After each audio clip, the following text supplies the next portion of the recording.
നമുക്ക് ഇന്ന് ചിന്തിക്കാനായിട്ട് പോകുന്നത് വളരെ ഗൗരവമുള്ള നമ്മുടെ ജീവിതത്തോട് തന്നെ നമ്മൾ ചോദിക്കേണ്ടതും ജീവിതത്തെ നമ്മൾ നോക്കിക്കാണേണ്ടതുമായ ഒരു പ്രധാനപ്പെട്ട കാര്യമാണ് ഇന്ന് ഞാൻ സംസാരിക്കാനായിട്ട് ആഗ്രഹിക്കുന്നത്. നമുക്കറിയാം, നമ്മുടെ നാട്ടിലൊക്കെ ആരെങ്കിലൊക്കെ മരിച്ചാൽ ആ മരണ വീട്ടിന്റെ പരിസരങ്ങളിൽ നിന്നുകൊണ്ട് ആളുകള് വട്ടം കൂടി ഒരു 2 പേര് 3 പേര് അല്ലെങ്കിൽ 5 പേര് അല്ലെങ്കിൽ ഇങ്ങനെയൊക്കെ ഒരുമിച്ചൊക്കെ കൂടി നിന്ന് വർത്താനം പറയുന്നത് നിങ്ങൾ ശ്രദ്ധിച്ചിട്ടുണ്ടാകും. നമ്മളെല്ലാം ചെയ്തിട്ടുണ്ട്.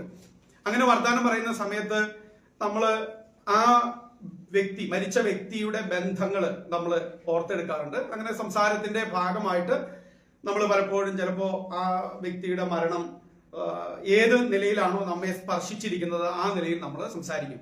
അപ്പൊ ചിലർ പറയും, നല്ലൊരു മനുഷ്യനായിരുന്നു അദ്ദേഹം, അതിന്റെ സ്വഭാവങ്ങളൊക്കെ നമ്മളെടുത്ത് പറയും. അദ്ദേഹം നല്ലൊരു കഠിനാധ്വാനിയായ ഒരു മനുഷ്യനായിരുന്നു, അദ്ദേഹം നല്ല ഒരു ഞങ്ങളുടെ ഒരു നല്ല കുടുംബ സുഹൃത്തായിരുന്നു, അതുപോലെ നല്ലൊരു അധ്യാപകനായിരുന്നു, അല്ലെങ്കിൽ അദ്ദേഹം ഒരു എല്ലാവരുമായിട്ട് നല്ലവണ്ണം ഇടപെടുകയും സംസാരിക്കുകയും പെരുമാറുകയും ഒക്കെ ചെയ്യുന്ന ഒരു മാന്യനായ ഒരു വ്യക്തിയായിരുന്നു.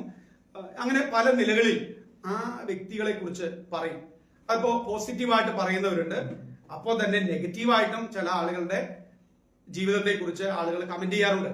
അദ്ദേഹം മരിച്ചു നന്നായി, പുള്ളി ഒരു ശല്യക്കാരനായിരുന്നു, ആരും കേൾക്കാതെ ആണെങ്കിൽ പോലും പതുക്കെ ഉറക്കെ പറഞ്ഞില്ലെങ്കിലും പതിയെ ചിലപ്പോഴൊക്കെ പറഞ്ഞു, മഹാ കള്ളുകുടിയനായിരുന്നു, തോന്നിവാസിയായിരുന്നു, കാപ്പ നിയമം ചുമത്തി നാട് കടത്തപ്പെട്ട വ്യക്തിയായിരുന്നു, അങ്ങനെ ദീർഘകാലം ജയിലിൽ കിടന്ന ഒരാളാണ്, കള്ളുകുടിയനും തല്ല് കൊള്ളുന്നവനും തല്ല് കൊടുക്കുന്നവനും ഒക്കെ ആയിരുന്നു, അദ്ദേഹം മരിച്ചു നന്നായി, ഒരു ശല്യമായിരുന്നു എന്നും ആളുകൾ ചിലരെ കുറിച്ച് പറയാറുണ്ട്. അങ്ങനെ വിവിധങ്ങളായ അഭിപ്രായങ്ങൾ ആളുകൾ മരിച്ചു കഴിയുന്ന സമയത്ത് പറയാറുണ്ട്. ജീവിച്ചിരിക്കുമ്പോഴും പലരെയും കുറിച്ച് നമ്മൾ അങ്ങനെ നല്ല അഭിപ്രായങ്ങളോ മോശമായ കാര്യങ്ങളോ ഒക്കെ നമ്മൾ പറയാറുണ്ട്, നമ്മുടെ വീടുകളിൽ സംസാരിക്കാറുണ്ട്, അല്ലെ? നമ്മൾ കൂട്ടുകാർ കൂടുമ്പോൾ നിങ്ങൾ ആലോചിച്ച് നോക്കുക, നിങ്ങളുടെ ഏറ്റവും പ്രിയപ്പെട്ടവർ കൂടുമ്പോൾ സഭയിലുള്ളവരെ പോലും നിങ്ങൾ കമന്റ് ചെയ്യാറില്ലേ? ലൈജു പാസ്റ്റർ അല്ലെങ്കിൽ ലൈജു അങ്കിള്, ലൈജു ചേട്ടൻ ഇങ്ങനെയാണ് അങ്ങനെയാണ്, പുള്ളി ഇങ്ങനെയാണ് എങ്കിലും അങ്ങനെയാണ് എന്ന് പറയുന്നവർ നമുക്കുണ്ടാകും. ചിലരെ കുറിച്ച് നല്ല അഭിപ്രായങ്ങൾ പറയും, ചിലരെ കുറിച്ച് മോശമായിട്ട് പറയും. അങ്ങനെ പല വിധത്തിലുള്ള കമന്റുകൾ വ്യക്തികളെ കുറിച്ച് നമ്മൾ പറയാറുണ്ട്.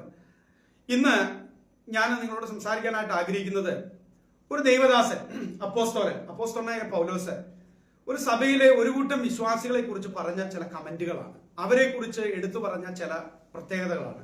അതാണ് ഇന്ന് ഞാൻ നിങ്ങളോട് സംസാരിക്കാനായിട്ട് ആഗ്രഹിക്കുന്നത്. അപ്പൊ നമുക്ക് ചിന്തിക്കാനായിട്ട് ഉദ്ദേശിക്കുന്ന വേദഭാഗം എന്ന് പറയുന്നത് റോമാലേഖനം 16-ാം അധ്യായമാണ്. റോമാലേഖനം 16-ാം അധ്യായം.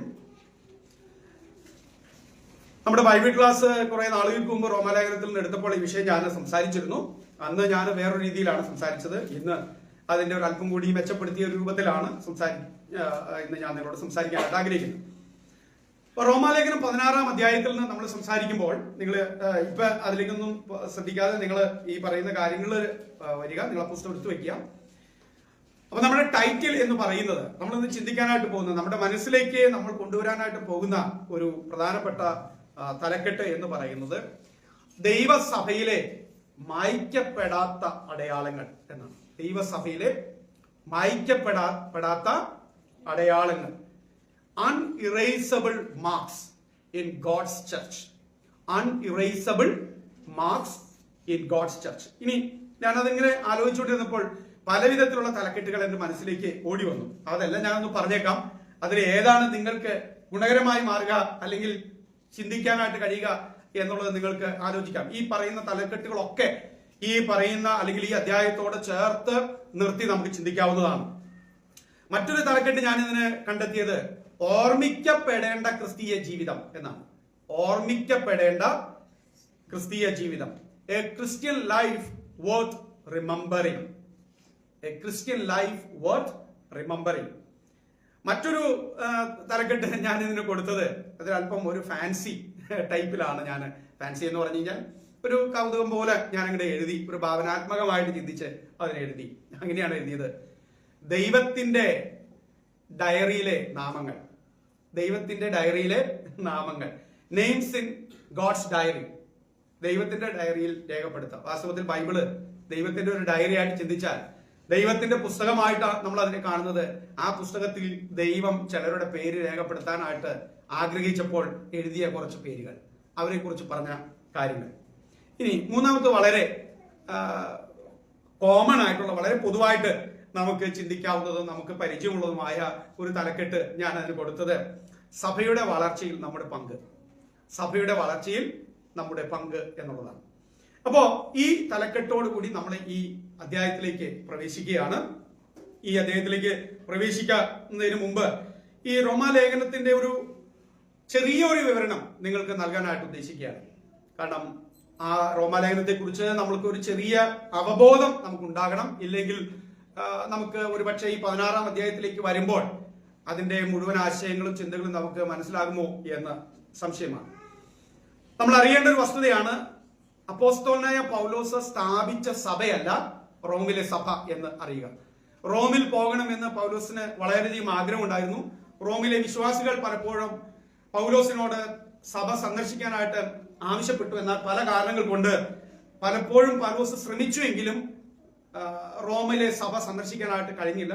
എന്നാൽ താൻ ഈ റോം സന്ദർശിക്കുമ്പോൾ സഭ സന്ദർശിച്ചോ എന്ന് നമുക്ക് വ്യക്തമല്ല. എങ്കിലും റോം സന്ദർശിച്ചു, അവിടെയുള്ള വിശ്വാസികളെ പലരെയും കണ്ടു എന്നുള്ളതൊക്കെ നമുക്ക് കാണാനായിട്ട് കഴിയും. കുറെ വർഷങ്ങൾക്ക് ശേഷം അദ്ദേഹം റോം സന്ദർശിക്കുന്നത് ഒരു സാധാരണക്കാരനായിട്ടല്ല, ഒരു സന്ദർശകനായിട്ടല്ല, മറിച്ച് ഒരു തടവുകാരനായിട്ട്, ഒരു തടവ് പുള്ളിയായിട്ട് അദ്ദേഹത്തെ റോമിൽ വിചാരണ ചെയ്യപ്പെടുന്നതിന് വേണ്ടിയിട്ട് കൊണ്ടുപോകുന്ന സമയത്താണ് താൻ റോം സന്ദർശിക്കുന്നത്. അക്കാലത്ത് ജീവിച്ചിരുന്ന എല്ലാ വ്യക്തികളുടെയും ആഗ്രഹമായിരുന്നു റോമൻ സാമ്രാജ്യത്തിന്റെ തലസ്ഥാനമായ റോം കുറഞ്ഞപക്ഷം ഒരു സന്ദർശകനായെങ്കിലും സന്ദർശിക്കണം, അവിടെ പോകണം എന്നുള്ളത്. കാരണം ആഡംബരത്തിന്റെയും പ്രൗഢിയുടെയും അധികാരത്തിന്റെയും ഒക്കെ ഒരു സ്ഥലം, സന്ദർശനം നടത്താൻ പറ്റിയ സ്ഥലം, ചരിത്രം ഉറങ്ങിക്കിടക്കുന്ന സ്ഥലം, പ്രൗഢഗംഭീരമായ റോം, എല്ലാ വഴികളും റോമിലേക്ക് എന്ന് വിശേഷിപ്പിക്കപ്പെട്ടിരുന്ന ഒരു കാലം. അങ്ങനെ എല്ലാവരും റോം സന്ദർശിക്കാനായിട്ട് ആഗ്രഹിക്കുമ്പോൾ ആരാണ് റോം സന്ദർശിക്കാനായിട്ട് ആഗ്രഹിക്കാത്തത്? പൗലോസും ആഗ്രഹിച്ചു. പക്ഷെ പൗലോസ് ആഗ്രഹിച്ചത് ഒരു ടൂറിസ്റ്റിനെ പോലെ അവിടെ പോകണം എന്നുള്ളതായിരുന്നില്ല, മറിച്ച് കർത്താവിന്റെ സുവിശേഷം അവിടെയും എത്തിക്കണം എന്നുള്ള താല്പര്യമാണ് തനിക്കുണ്ടായിരുന്നത്. റോമാലേഖനം 1-ാം അധ്യായത്തിൽ നമ്മൾ ആ ആശയം താൻ കാണുന്നുണ്ട്. താൻ പറയുന്നുണ്ട്, സുവിശേഷം അറിയിക്കുന്നതിൽ എനിക്ക് ലജ്ജയില്ല. പിന്നെ എന്താണ് താൻ പറയുന്നത്? അത് അറിയിക്കുന്നതിൽ ഞാൻ കടക്കാരനാണ്, അത് നിങ്ങളോടും അറിയിക്കുവാൻ ഞാൻ കടപ്പെട്ടിരിക്കുന്നു എന്നുള്ളതാണ്. അത് ബർബരന്മാർക്കും ജ്ഞാനികൾക്കും വിവേകികൾക്കും അങ്ങനെ സമൂഹത്തിന്റെ വിവിധ തുറകളിൽപ്പെട്ട എല്ലാവരോടും സുവിശേഷം പറയുവാൻ ഞാൻ വിളിക്കപ്പെട്ടിരിക്കുന്നു എന്നുള്ളതുകൊണ്ട് റോമിലുള്ള നിങ്ങളോടും സുവിശേഷം അറിയിക്കാൻ ഞാൻ വിളിക്കപ്പെട്ടിരിക്കുന്നു. ആ താല്പര്യത്തോടെ റോമിൽ വരണം എന്ന് എനിക്ക് ആഗ്രഹമുണ്ട്, താല്പര്യമുണ്ട് എന്ന് അദ്ദേഹം ആരംഭ സമയങ്ങളിൽ പറയുകയും തന്റെ വരവ് എന്തുകൊണ്ട് നടന്നില്ല എന്നുള്ളത് താൻ അവിടെ ആ ലേഖനത്തിൽ എടുത്തു പറയുകയും ചെയ്യുന്നുണ്ട്. അപ്പോ പൗലോസ് സ്ഥാപിച്ച സഭയല്ല, ഇത് നിങ്ങളുടെ മനസ്സിലുണ്ടാകണം. പൗലോസ് സ്ഥാപിച്ച സഭയല്ല റോമിലെ സഭ എന്നുള്ളത് നിങ്ങളുടെ മനസ്സിലുണ്ടാകേണ്ടത് ആവശ്യമാണ്. കാരണം മുന്നോട്ട് പോകുമ്പോൾ നമ്മുടെ ആശയങ്ങൾ നമുക്ക് കുറെ കൂടി പ്രചോദനാത്മകമായി മാറുന്ന കുറെ കാര്യങ്ങൾ ഉണ്ട് എന്നറിയുക.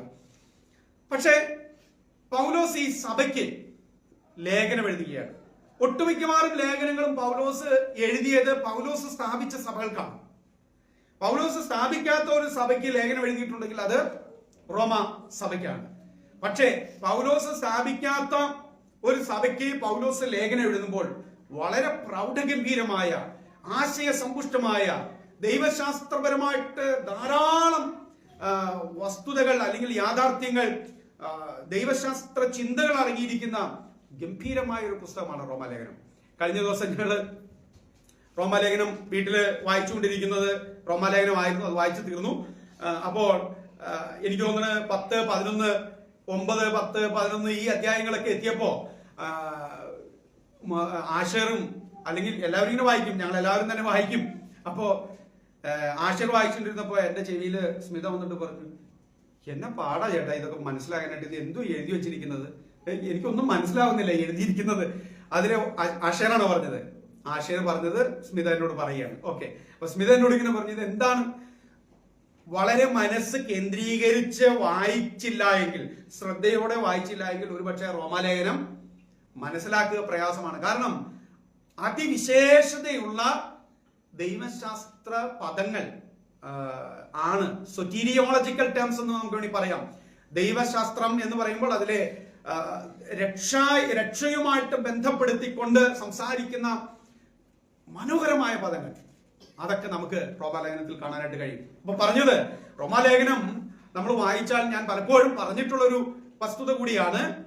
ഒരു പക്ഷേ അങ്ങനെ സംഭവിക്കാനല്ല, സംഭവിച്ചതുകൊണ്ടുമല്ല, ക്രൈസ്തവ സഭയ്ക്ക് ലേഖനങ്ങളിലെ പല ലേഖനങ്ങളും ഇല്ലെങ്കിൽ പോലും ഒരു സഭയ്ക്ക് വിശ്വാസത്തിൽ നിലനിന്നു പോകാനായിട്ട് ആവശ്യമായിട്ടുള്ള എല്ലാ ചേരുവകളും, എല്ലാ വിധത്തിലുള്ള ഉൾക്കാഴ്ചകളും വചനസത്യങ്ങളും രേഖപ്പെടുത്തപ്പെട്ടിരിക്കുന്ന ഒരു പുസ്തകമാണ് റോമാലേഖനം എന്ന് നമുക്ക് മനസ്സിലാക്കാനായിട്ട് കഴിയും.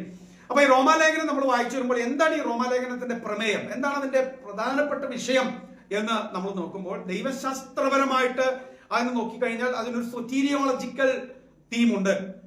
രക്ഷാശാസ്ത്രപരമായിട്ടുള്ള ഒരു ഒരു പ്രമേയം, ഒരു തീം അതിനുണ്ട്. ദൈവശാസ്ത്രപരമായിട്ട് നമ്മൾ നോക്കുമ്പോൾ, അപ്പോൾ എന്താണ് നിങ്ങൾ കേട്ടിട്ടുണ്ട്? വിശ്വാസത്താലുള്ള നീതീകരണം. അതാണ് നമ്മളവിടെ കാണുന്നത്, വിശ്വാസത്താലുള്ള നീതീകരണം, ജസ്റ്റിഫിക്കേഷൻ ബൈ ഫെയ്ത്ത്. എന്താണെന്നത് മനസ്സിലാകുന്നുണ്ടോ നമുക്ക്? ജസ്റ്റിഫിക്കേഷൻ എന്താണ്, നീതീകരണം എന്ന് പറഞ്ഞാൽ അർത്ഥം നമ്മൾ ഈ ലേഖനം വായിച്ചു വരുമ്പോൾ കാണുന്ന ഒരു വാക്കാണ് നീതീകരണം. അതുപോലെ കാണുന്ന മറ്റൊരു പദമാണ് വിശുദ്ധീകരണം, മറ്റൊരു പദമാണ് തേജസ്സീകരണം. നീതീകരണം, വിശുദ്ധീകരണം, തേജസ്സീകരണം എന്നൊക്കെ പറയുന്ന വാക്കുകൾ, ജസ്റ്റിഫിക്കേഷൻ, സാങ്ക്ടിഫിക്കേഷൻ ആൻഡ് ഗ്ലോറിഫിക്കേഷൻ, ഈ വാക്കുകളൊക്കെ നമ്മൾ കാണുന്നുണ്ട്. അതുപോലെ മറ്റ് ചില പദങ്ങളുണ്ട്. പ്രീഡെസ്റ്റിനേഷൻ, മുൻ നിയമനം. കഴിഞ്ഞ ദിവസം എന്നോട് അനു ഇതുമായിട്ട് ബന്ധപ്പെട്ട ഒരു ചോദ്യം ചോദിച്ചു. അപ്പോ പ്രീഡെസ്റ്റൈൻഡ് ആണോ അതോ ഫ്രീവിൽ ആണോ, ഇങ്ങനെയുള്ള ചോദ്യങ്ങളൊക്കെ ചോദിക്കാൻ പറ്റിയ പുസ്തകമാണ് റോമാലേഖനം. അങ്ങനെയുള്ള ദൈവശാസ്ത്രപരമായ ചിന്തകൾക്ക്, ചർച്ചയ്ക്ക് വേദി തുറക്കപ്പെടുന്ന, ആളുകളുടെ മനസ്സ് തുറക്കപ്പെടുന്ന ഒരു പുസ്തകമാണ് റോമാലേഖനം. അപ്പോൾ ഇങ്ങനെ മനോഹരമായ പദങ്ങൾ നമുക്ക് ഈ റോമാലേഖനത്തിൽ കാണുവാനായിട്ട് കഴിയും. അപ്പൊ ഞാൻ ചുരുക്കി അങ്ങ് പറയുകയാണ്, റോമാലേഖനത്തിന്റെ പ്രധാനപ്പെട്ട പ്രമേയം, അതിന്റെ തീം, അതിന്റെ പ്രധാനപ്പെട്ട ആശയം എന്ന് പറയുന്നത് വിശ്വാസത്താലുള്ള നീതീകരണം. അതിനെ വികസിപ്പിച്ചിരിക്കുന്നതാണ്. ആ ചിന്തയെ പൗലോസ് വികസിപ്പിച്ചിരിക്കുകയാണ്. വിശ്വാസത്താലാണ് ഒരു മനുഷ്യൻ ദൈവത്തിന്റെ സന്നിധിയിൽ നീതീകരിക്കപ്പെടുന്നത്. എന്താണ് നീതീകരണം എന്ന് പറഞ്ഞാൽ? കുറ്റവാളിയാണെന്ന് ആരോപിക്കപ്പെടുകയോ വിധിക്കപ്പെടുകയോ ചെയ്ത ഒരു മനുഷ്യനെ നീ ഇനി മുതൽ കുറ്റക്കാരനല്ല, നീ നീതിമാനാണെന്ന് പ്രഖ്യാപിച്ചവനെ നീതിമാനാക്കി വിടുന്ന ഒരു പ്രക്രിയയാണ് നീതീകരണം എന്ന് പറയുന്നത്. കോടതിയുടെ മുമ്പാകെ, ഇത് കോടതി ഭാഷയൊക്കെയാണ് നമുക്കിതിലൂടെ മനസ്സിലാക്കാനായിട്ട് കഴിയുന്നത്. കുറ്റം ആരോപിക്കപ്പെട്ട ഒരു ജഡ്ജിയുടെ മുമ്പിൽ ഒരു മനുഷ്യൻ നിൽക്കുമ്പോൾ അവൻ കുറ്റക്കാരനല്ല എന്നും പറഞ്ഞ് അവന്റെ തെറ്റ് ക്ഷമിക്കപ്പെട്ടിരിക്കുന്നു, അവന്റെ തെറ്റ് ക്ഷമിച്ചിരിക്കുന്നു എന്ന് പറഞ്ഞ് അവനെ വെറുതെ വിടുന്ന, നീതീകരിച്ചു വിടുന്ന ഒരു ജഡ്ജിയുടെ ഒരു പ്രഖ്യാപനം പോലെയാണ് റോമാലേഖനത്തിൽ പാപിയായിരിക്കുന്ന മനുഷ്യനെ ദൈവം തന്റെ പുത്രന്റെ പ്രവൃത്തിയാൽ, തന്റെ മകന്റെ പ്രവൃത്തിയാൽ, ആ പ്രവൃത്തിയെ ദൈവം നീതിയായി കണക്കിട്ടുകൊണ്ട് പാപികളായ മനുഷ്യരെ വെറുതെ വിടുന്ന, അല്ലെങ്കിൽ അവർ തെറ്റുകാരല്ല എന്നും പറഞ്ഞ് ശിക്ഷിക്കാതെ വിടുന്ന ഒരു പ്രവൃത്തിയാണ് നീതീകരണം. ഇനി വിശ്വാസത്താലുള്ളതാണ് നീതീകരണം. അപ്പോ എല്ലാവർക്കും ആ നീതീകരണം സ്വന്തമാക്കാമെങ്കിലും അത് സ്വന്തമാക്കുന്നവരാരാണ് എന്നുള്ളതാണ് അടുത്ത ചോദ്യം. യേശുക്രിസ്തു മനുഷ്യവർഗത്തിന്റെ പാപത്തിന് വേണ്ടിയാണ് ക്രൂശിൽ മരിച്ചത്. എല്ലാ മനുഷ്യരുടെയും പാപങ്ങൾ പരിഹരിക്കാൻ വേണ്ടി, സകല മനുഷ്യരുടെയും, ക്രിസ്ത്യാനികളുടെ മാത്രമല്ല, യഹൂദന്റെ മാത്രമല്ല, യവനന്റെയും ജാതികളുടെയും ലോകത്തിലുള്ള സകല മനുഷ്യരുടെയും പാപങ്ങളുടെ പരിഹാരകനായിട്ടാണ് യേശുക്രിസ്തു ക്രൂശിൽ മരിച്ചത്. പക്ഷേ ആ ക്രൂശിലെ മരണം ഒരു വ്യക്തിക്ക് ഗുണകരമായി മാറണമെങ്കിൽ, ഫലവത്തായി മാറണമെങ്കിൽ, പ്രയോജനകരമായി മാറണമെങ്കിൽ യേശുക്രിസ്തുവിന്റെ ആ ക്രൂശിലെ മരണത്തിലും അവന്റെ അടക്കത്തിലും ഉയർത്തെഴുന്നേൽപ്പിലും ഒരാള് വിശ്വസിക്കുമ്പോൾ മാത്രമാണ് അത് ആ വ്യക്തിക്ക് ഗുണകരമായി ഭവിക്കുന്നത്. രക്ഷ സൗജന്യമാണ്, പക്ഷെ അത് സ്വീകരിക്കേണ്ടത് വിശ്വാസത്താൽ ആണ്. യേശുക്രിസ്തു എന്റെ പാപങ്ങൾക്ക് വേണ്ടി ക്രൂശിൽ മരിച്ചു എന്ന്, അടക്കപ്പെട്ടു എന്നും ഉയർത്തെഴുന്നേറ്റു എന്നും ഒരാള് വിശ്വസിക്കുകയും ഏറ്റുപറയുകയും ചെയ്യുമ്പോഴാണ് രക്ഷ അവന് സൗജന്യമായി കിട്ടുന്നത്. അതുകൊണ്ടാണ് രക്ഷ പ്രവൃത്തിയാലല്ല, രക്ഷ കർമ്മമാർഗത്താലല്ല, വിശ്വാസത്താലാണ് രക്ഷ എന്നാണ് വേദപുസ്തകം പറയുന്നത്. മനുഷ്യൻ ഏതെങ്കിലും കഠിന പ്രയത്നങ്ങളിലൂടെ, ജോലികൾ ചെയ്തതിലൂടെ, തീർത്ഥാടനങ്ങൾ നടത്തിയതിലൂടെ, യാഗങ്ങൾ കഴിച്ചതിലൂടെ അല്ല, അല്ലെങ്കിൽ കഴിക്കുന്നതിലൂടെ അല്ല രക്ഷ ലഭിക്കുന്നത്. കർമ്മമാർഗത്താൽ, പ്രവൃത്തിയാലല്ല, യേശുക്രിസ്തുവിലുള്ള വിശ്വാസത്താലാണ് രക്ഷ എന്നുള്ളത്. എന്റെ പ്രിയപ്പെട്ടവരെ, സ്വർഗരാജ്യത്തിന്റെ അംശികളായിട്ട് നമുക്ക് തീരുവാനായിട്ട് ഇടയായത് നമ്മൾ ആരും ചെയ്ത പുണ്യപ്രവൃത്തികൾ കൊണ്ടല്ല എന്നോർത്ത് ഇന്ന് പകലില് നമുക്ക് ദൈവത്തെ സ്തുതിക്കാനായിട്ട് കഴിയണം. ദൈവം എന്നെ രക്ഷിക്കുവാൻ ദൈവത്തിന് മനസ്സലിവ് തോന്നി. നമുക്ക് വളരെ പ്രശസ്തമായ ഒരു വാചകമുണ്ട്, കൃപയാൽ അല്ലോ വിശ്വാസം മൂലം നിങ്ങൾ രക്ഷിക്കപ്പെട്ടിരിക്കുന്നത്. കൃപ ദൈവത്തിന്റെ ദാനമാണത്. ദൈവത്തിന്റെ ദാനമാണ് രക്ഷ എന്ന് പറയുന്നത്. അത് നമ്മൾ സ്വീകരിച്ച മാർഗമാണ് വിശ്വാസം. അപ്പൊ വാസ്തവത്തിൽ രക്ഷ എന്ന് പറയുന്നത് ഏറ്റവും പ്രധാനപ്പെട്ട ഘടകം ദൈവത്തിൽ നിന്ന് ആരംഭിക്കുന്നതാണ്. കൃപയാൽ, അർഹതയില്ലാത്ത സ്ഥാനത്ത് ദൈവം മനുഷ്യന് കൊടുക്കുന്ന ദൈവം മനുഷ്യനോട് കാണിക്കുന്ന ഒരു മനസ്സലിവാണ്, ദൈവത്തിന്റെ ഒരു പ്രവൃത്തിയാണ് കൃപ എന്ന് പറയുന്നത്. കുറ്റക്കാരനായി വിധിക്കപ്പെട്ട, തള്ളപ്പെട്ട ഒരു വ്യക്തിയോട് ദൈവം കാണിക്കുന്ന മനസ്സലിവ്, അല്ലെങ്കിൽ ദൈവം കാണിക്കുന്ന ദയ, അതിനെയാണ് കൃപ എന്ന് പറയുന്നത്. നമ്മളെല്ലാവരും വാസ്തവത്തിൽ പാപത്താൽ പിടിക്കപ്പെട്ട്, പാപത്തിന്റെ ശമ്പളമായ മരണം വിധിക്കപ്പെട്ട് നരകത്തിലേക്ക് പോകുവാൻ വിധിക്കപ്പെട്ടായി കിടന്നവരായിരുന്നു നാം എല്ലാവരും. എന്നാൽ യേശുക്രിസ്തുവിലൂടെയുള്ള രക്ഷയെ കുറിച്ച് നാം കേട്ടപ്പോൾ, ആ മരണത്തിലേക്ക് നിങ്ങൾ ഇനി പോകണ്ട എന്നുള്ള സുവിശേഷം നമ്മൾ കേട്ടപ്പോൾ, യേശു നിങ്ങൾക്ക് വേണ്ടി ആ മരണം ഏറ്റെടുത്തിരിക്കുന്നു എന്നും നിങ്ങൾ യേശുവിൽ വിശ്വസിച്ചാൽ മതി എന്നുള്ള ആ രക്ഷയുടെ സന്ദേശം, ആ സുവിശേഷം നമ്മൾ കേട്ടപ്പോൾ നമ്മൾ എന്തായി മാറി? നമ്മൾ നീതീകരിക്കപ്പെട്ടവരായി മാറി. ദൈവസന്നിധിയിൽ നമ്മൾ സ്വതന്ത്രരാക്കപ്പെട്ടു.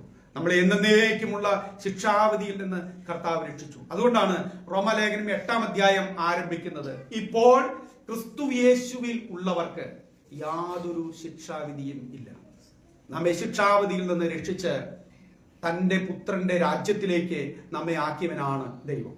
അപ്പോ ഒരു മനുഷ്യൻ രക്ഷ പ്രാപിക്കുന്നത് പ്രവൃത്തിയാലല്ല വിശ്വാസത്താലാണ് എന്ന് സ്ഥിരീകരിച്ച് പറയുന്നതാണ് റോമാലേഖനം. അതിന്റെ ഭാഗങ്ങളൊക്കെ ഞാനതില് ഒരു 5 പ്രധാനപ്പെട്ട കാര്യങ്ങളാണ് കാണുന്നത്. അത് ഞാൻ ആ ഭാഗം ഒന്ന് പറഞ്ഞു വിടുന്നേ ഉള്ളൂ, വിശദീകരിക്കുന്നില്ല, നിങ്ങൾക്ക് ശ്രദ്ധിക്കാൻ വേണ്ടി. ഒന്ന്, റോമാലേഖനത്തിൽ നമ്മൾ കാണുന്ന ഒരു പ്രധാനപ്പെട്ട ആശയം സാർവത്രിക പാപം എന്നുള്ളത് നമ്മൾ കാണുന്നു. സാർവത്രികമായ പാപം എന്നുള്ളത് കാണുന്നു. അഥവാ യഹൂദനും ജാതികളും ഭൂലോകത്തിലുള്ള സകല മനുഷ്യരും പാപികളാണ് എന്ന് അപ്പോസ്തലനായ പൗലോസ് ആദ്യമേ സ്ഥാപിക്കുന്നു. അങ്ങനെ പാപികളായ മനുഷ്യന്റെ പാപാവസ്ഥയെ കുറിച്ച് ആദ്യം പൗലോസ് പ്രഖ്യാപിക്കുകയും അല്ലെങ്കിൽ പറയുകയും അത് സ്ഥാപിക്കുകയും ശേഷം മനുഷ്യൻ പാപിയാണെന്ന് പറഞ്ഞ് അവനെ അടച്ചാക്ഷേപിച്ച് അവന് ഇനി രക്ഷയില്ല എന്ന് അവനെ കുറ്റം പറഞ്ഞ് തീർക്കുന്ന പരിപാടിയല്ല പൗലോസ് ചെയ്തത്. മനുഷ്യ, നീ പാപിയാണെങ്കിൽ, നീ നീതിമാനല്ല എങ്കിൽ, നീ കുറ്റക്കാരനാകുന്നു എങ്കിൽ നിന്നെ രക്ഷിക്കുവാൻ, നിന്നെ പാപത്തിൽ നിന്ന് നിന്നെ മോചിപ്പിക്കുവാൻ, നിനക്ക് രക്ഷ നൽകുവാൻ യേശു ഉണ്ട് എന്ന് പറയുന്നതാണ് അടുത്ത ഘട്ടം. എന്താണ് യേശു പാപിക്ക് വേണ്ടി ചെയ്തത് എന്നുള്ള കാര്യം പറയുകയാണ്. ആ ഭാഗത്താണ് നമ്മൾ വിശ്വാസത്താലുള്ള അല്ലെങ്കിൽ കൃപയാലുള്ള നീതീകരണം അല്ലെങ്കിൽ ദൈവിക പരിഹാരം അവിടെ കാണുന്നത്. മനുഷ്യന്റെ പാപത്തിന് ദൈവത്തിന്റെ പരിഹാരമാണ് അടുത്ത ഭാഗത്ത് നമ്മൾ കാണുന്നത്. അപ്പൊ കൃപയാലുള്ള നീതീകരണം റോമാലേഖനം 3:24 നമ്മൾ കാണുകയാണ്. അവന്റെ കൃപയാൽ ക്രിസ്തു യേശുവിലെ വീണ്ടെടുപ്പ് മൂലം സൗജന്യമായി അത്രേ നീതീകരിക്കപ്പെട്ടത്. സൗജന്യമായി നീതീകരിക്കപ്പെട്ടിരിക്കുന്നു. ചില ആളുകളൊക്കെ കേസിൽ നിന്ന് ഊരിപ്പോരുന്നത് എങ്ങനെയാണ്? അതിന്റെ പേരെടുത്ത് പറയേണ്ട ആവശ്യമൊന്നുമില്ലല്ലോ. നമ്മൾ പലരും വളരെ പ്രമാദമായ കേസുകളിൽ നിന്ന് രക്ഷപ്പെട്ടു പോകുന്ന പല വാർത്തകളും നമ്മൾ കേട്ടിട്ടുണ്ട്. നമ്മൾ വിചാരിച്ചത് നിശ്ചയമായിട്ടും കോടതി അവരെ ഈ രീതിയിൽ ശിക്ഷിക്കും. കോടതിയെ സംബന്ധിച്ചിടത്തോളം തെളിവുകളാണ് എപ്പോഴും ആവശ്യമായിരിക്കുന്നത്. കോടതിയുടെ മനസ്സിൽ പോലും, ഒരുപക്ഷെ കോടതി എന്ന് പറഞ്ഞ ജഡ്ജിയുടെ മനസ്സിൽ പോലും ഇനി താൻ ആ മനുഷ്യൻ കുറ്റക്കാരനാണെന്നൊരു തോന്നൽ പോലും ഉണ്ടായാൽ പോലും കോടതിക്ക് വെറുതെ ഒരു കാര്യം തീരുമാനം എടുക്കാൻ പറ്റില്ല. കോടതിയുടെ മുമ്പാകെ തെളിവുകളാണ് എപ്പോഴും ആവശ്യമായിട്ട് ഉള്ളത്. അപ്പോ എന്തുവാകട്ടെ, ഞാൻ പറഞ്ഞു വന്നത്, ചിലപ്പോഴൊക്കെ നമുക്കും തോന്നിയിട്ടുണ്ട് കോടതിയെ പോലും ആളുകൾ കാശ് കൊടുത്ത് വാങ്ങുകയാണോ എന്ന് ചിന്തിക്കാവുന്ന പല സന്ദർഭങ്ങളും ഉണ്ടാവും. അപ്പോൾ അവർ സ്വതന്ത്രരായിട്ട് ഇറങ്ങി വരുമ്പോൾ കണ്ടോ, കോടതി ഞാൻ കുറ്റക്കാരനല്ല എന്ന് പറഞ്ഞിരിക്കുന്നു. എങ്ങനെയാണ് ആ കുറ്റക്കാരനല്ല എന്നുള്ള വിധി സമ്പാദിച്ചെന്നൊക്കെ പലർക്കും പലരുടെയും സംശയമുണ്ട്. എങ്ങനെയാട്ടെ, ഞാനതൊരു ഉദാഹരണത്തിന് വേണ്ടി പറഞ്ഞു എന്ന് മാത്രമേ ഉള്ളൂ. ഇവിടെ കാശ് കൊടുത്ത് നീതീകരണം പ്രാപിക്കുകയല്ല ചെയ്യുന്നത്. കർത്താവ് ഏതെങ്കിലും പട്ടണത്തിൽ കൊണ്ടുവച്ച കാണിക്ക വഞ്ചിയിൽ നമ്മൾ പൈസ ഇട്ടതുകൊണ്ട്, കുറച്ച് കാശിട്ട് കൊടുത്തതുകൊണ്ട് ആയിക്കോട്ടെ നിന്നെ ഞാൻ നീതീകരിച്ചിരിക്കുന്നു എന്ന് അല്ല ദൈവം പറഞ്ഞത്. പണം കൊടുത്ത് നീതീകരിക്കപ്പെട്ടതല്ല.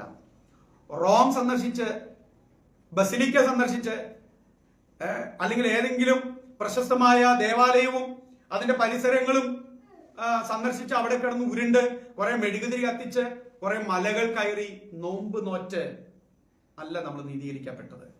നമ്മൾ ഏതെങ്കിലും പ്രത്യേക തരത്തിലുള്ള വസ്ത്രം സ്ഥിരമായിട്ട് ധരിച്ച് കാലിൽ ചെരുപ്പില്ലാതെ നടന്ന് കാഷായ വേഷവും താടിയും മീശയും ഒക്കെ പഠിച്ചും പഠിക്കാതെയും ലളിത ജീവിതം നയിച്ചതുകൊണ്ടും ഉപവാസം ഇരുന്നതുകൊണ്ടും അല്ല നമ്മൾ രക്ഷിക്കപ്പെട്ടത്.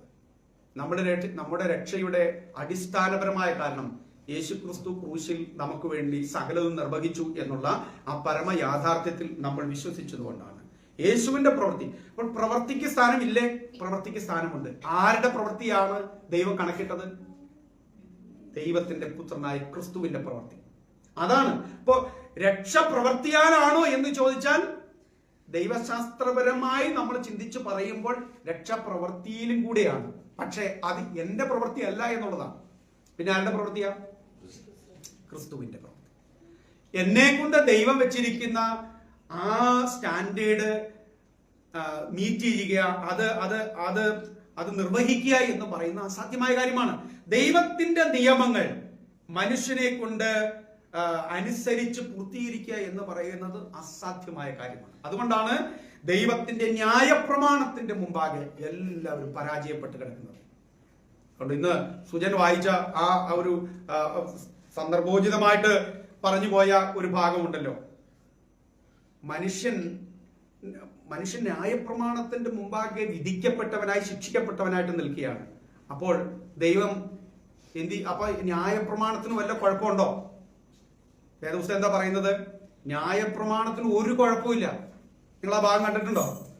ന്യായപ്രമാണത്തിന് എന്തെങ്കിലും കുഴപ്പമുണ്ടെന്നാണോ നമ്മൾ കാണുന്നത്? അല്ല. ന്യായപ്രമാണം 7-ാം അധ്യായം അതിന്റെ 14-ാമത്തെ വാക്യം നിങ്ങളൊന്ന് വായിച്ചു നോക്കി. 7-ാം അധ്യായം അതിന്റെ 14-ാമത്തെ വാക്യം, റോമാലേഖനം. അവിടെ എഴുതിയിരിക്കുകയാണ്, ന്യായപ്രമാണം ആത്മീകമെന്ന് നാം അറിയുന്നുവല്ലോ. അതിന് ഒരു കുഴപ്പവും ഇല്ല. ന്യായപ്രമാണം മോശമായ കാര്യം ആയിട്ടല്ല വേദപുസ്തകം പറയുന്നത്. അപ്പോസ്തലന്മാർ പറയും ന്യായപ്രമാണത്തിന് കുഴപ്പമൊന്നുമില്ല. കാരണം അത് ദൈവത്തിൽ നിന്ന് വന്ന പ്രമാണമാണ്. ദൈവം നൽകിയ പ്രമാണത്തിന് എന്തെങ്കിലും കുറവുണ്ടോ? ഇല്ല. അത് തികവുള്ളതാണ്. അത് വസ്തുതാപരമായിട്ട് സത്യമായ കാര്യമാണ്. പക്ഷെ ഇതിന് എവിടെ കുഴപ്പം? എന്നിലാണ് പ്രശ്നം. ന്യായപ്രമാണം ആത്മീകമായതാണ്, അത് നല്ലതാണ്, അത് തികവുള്ളതാണ്. കാരണം അത് ദൈവത്തിൽ നിന്നുള്ളതാണ്. പക്ഷെ കുഴപ്പം എന്താണ്?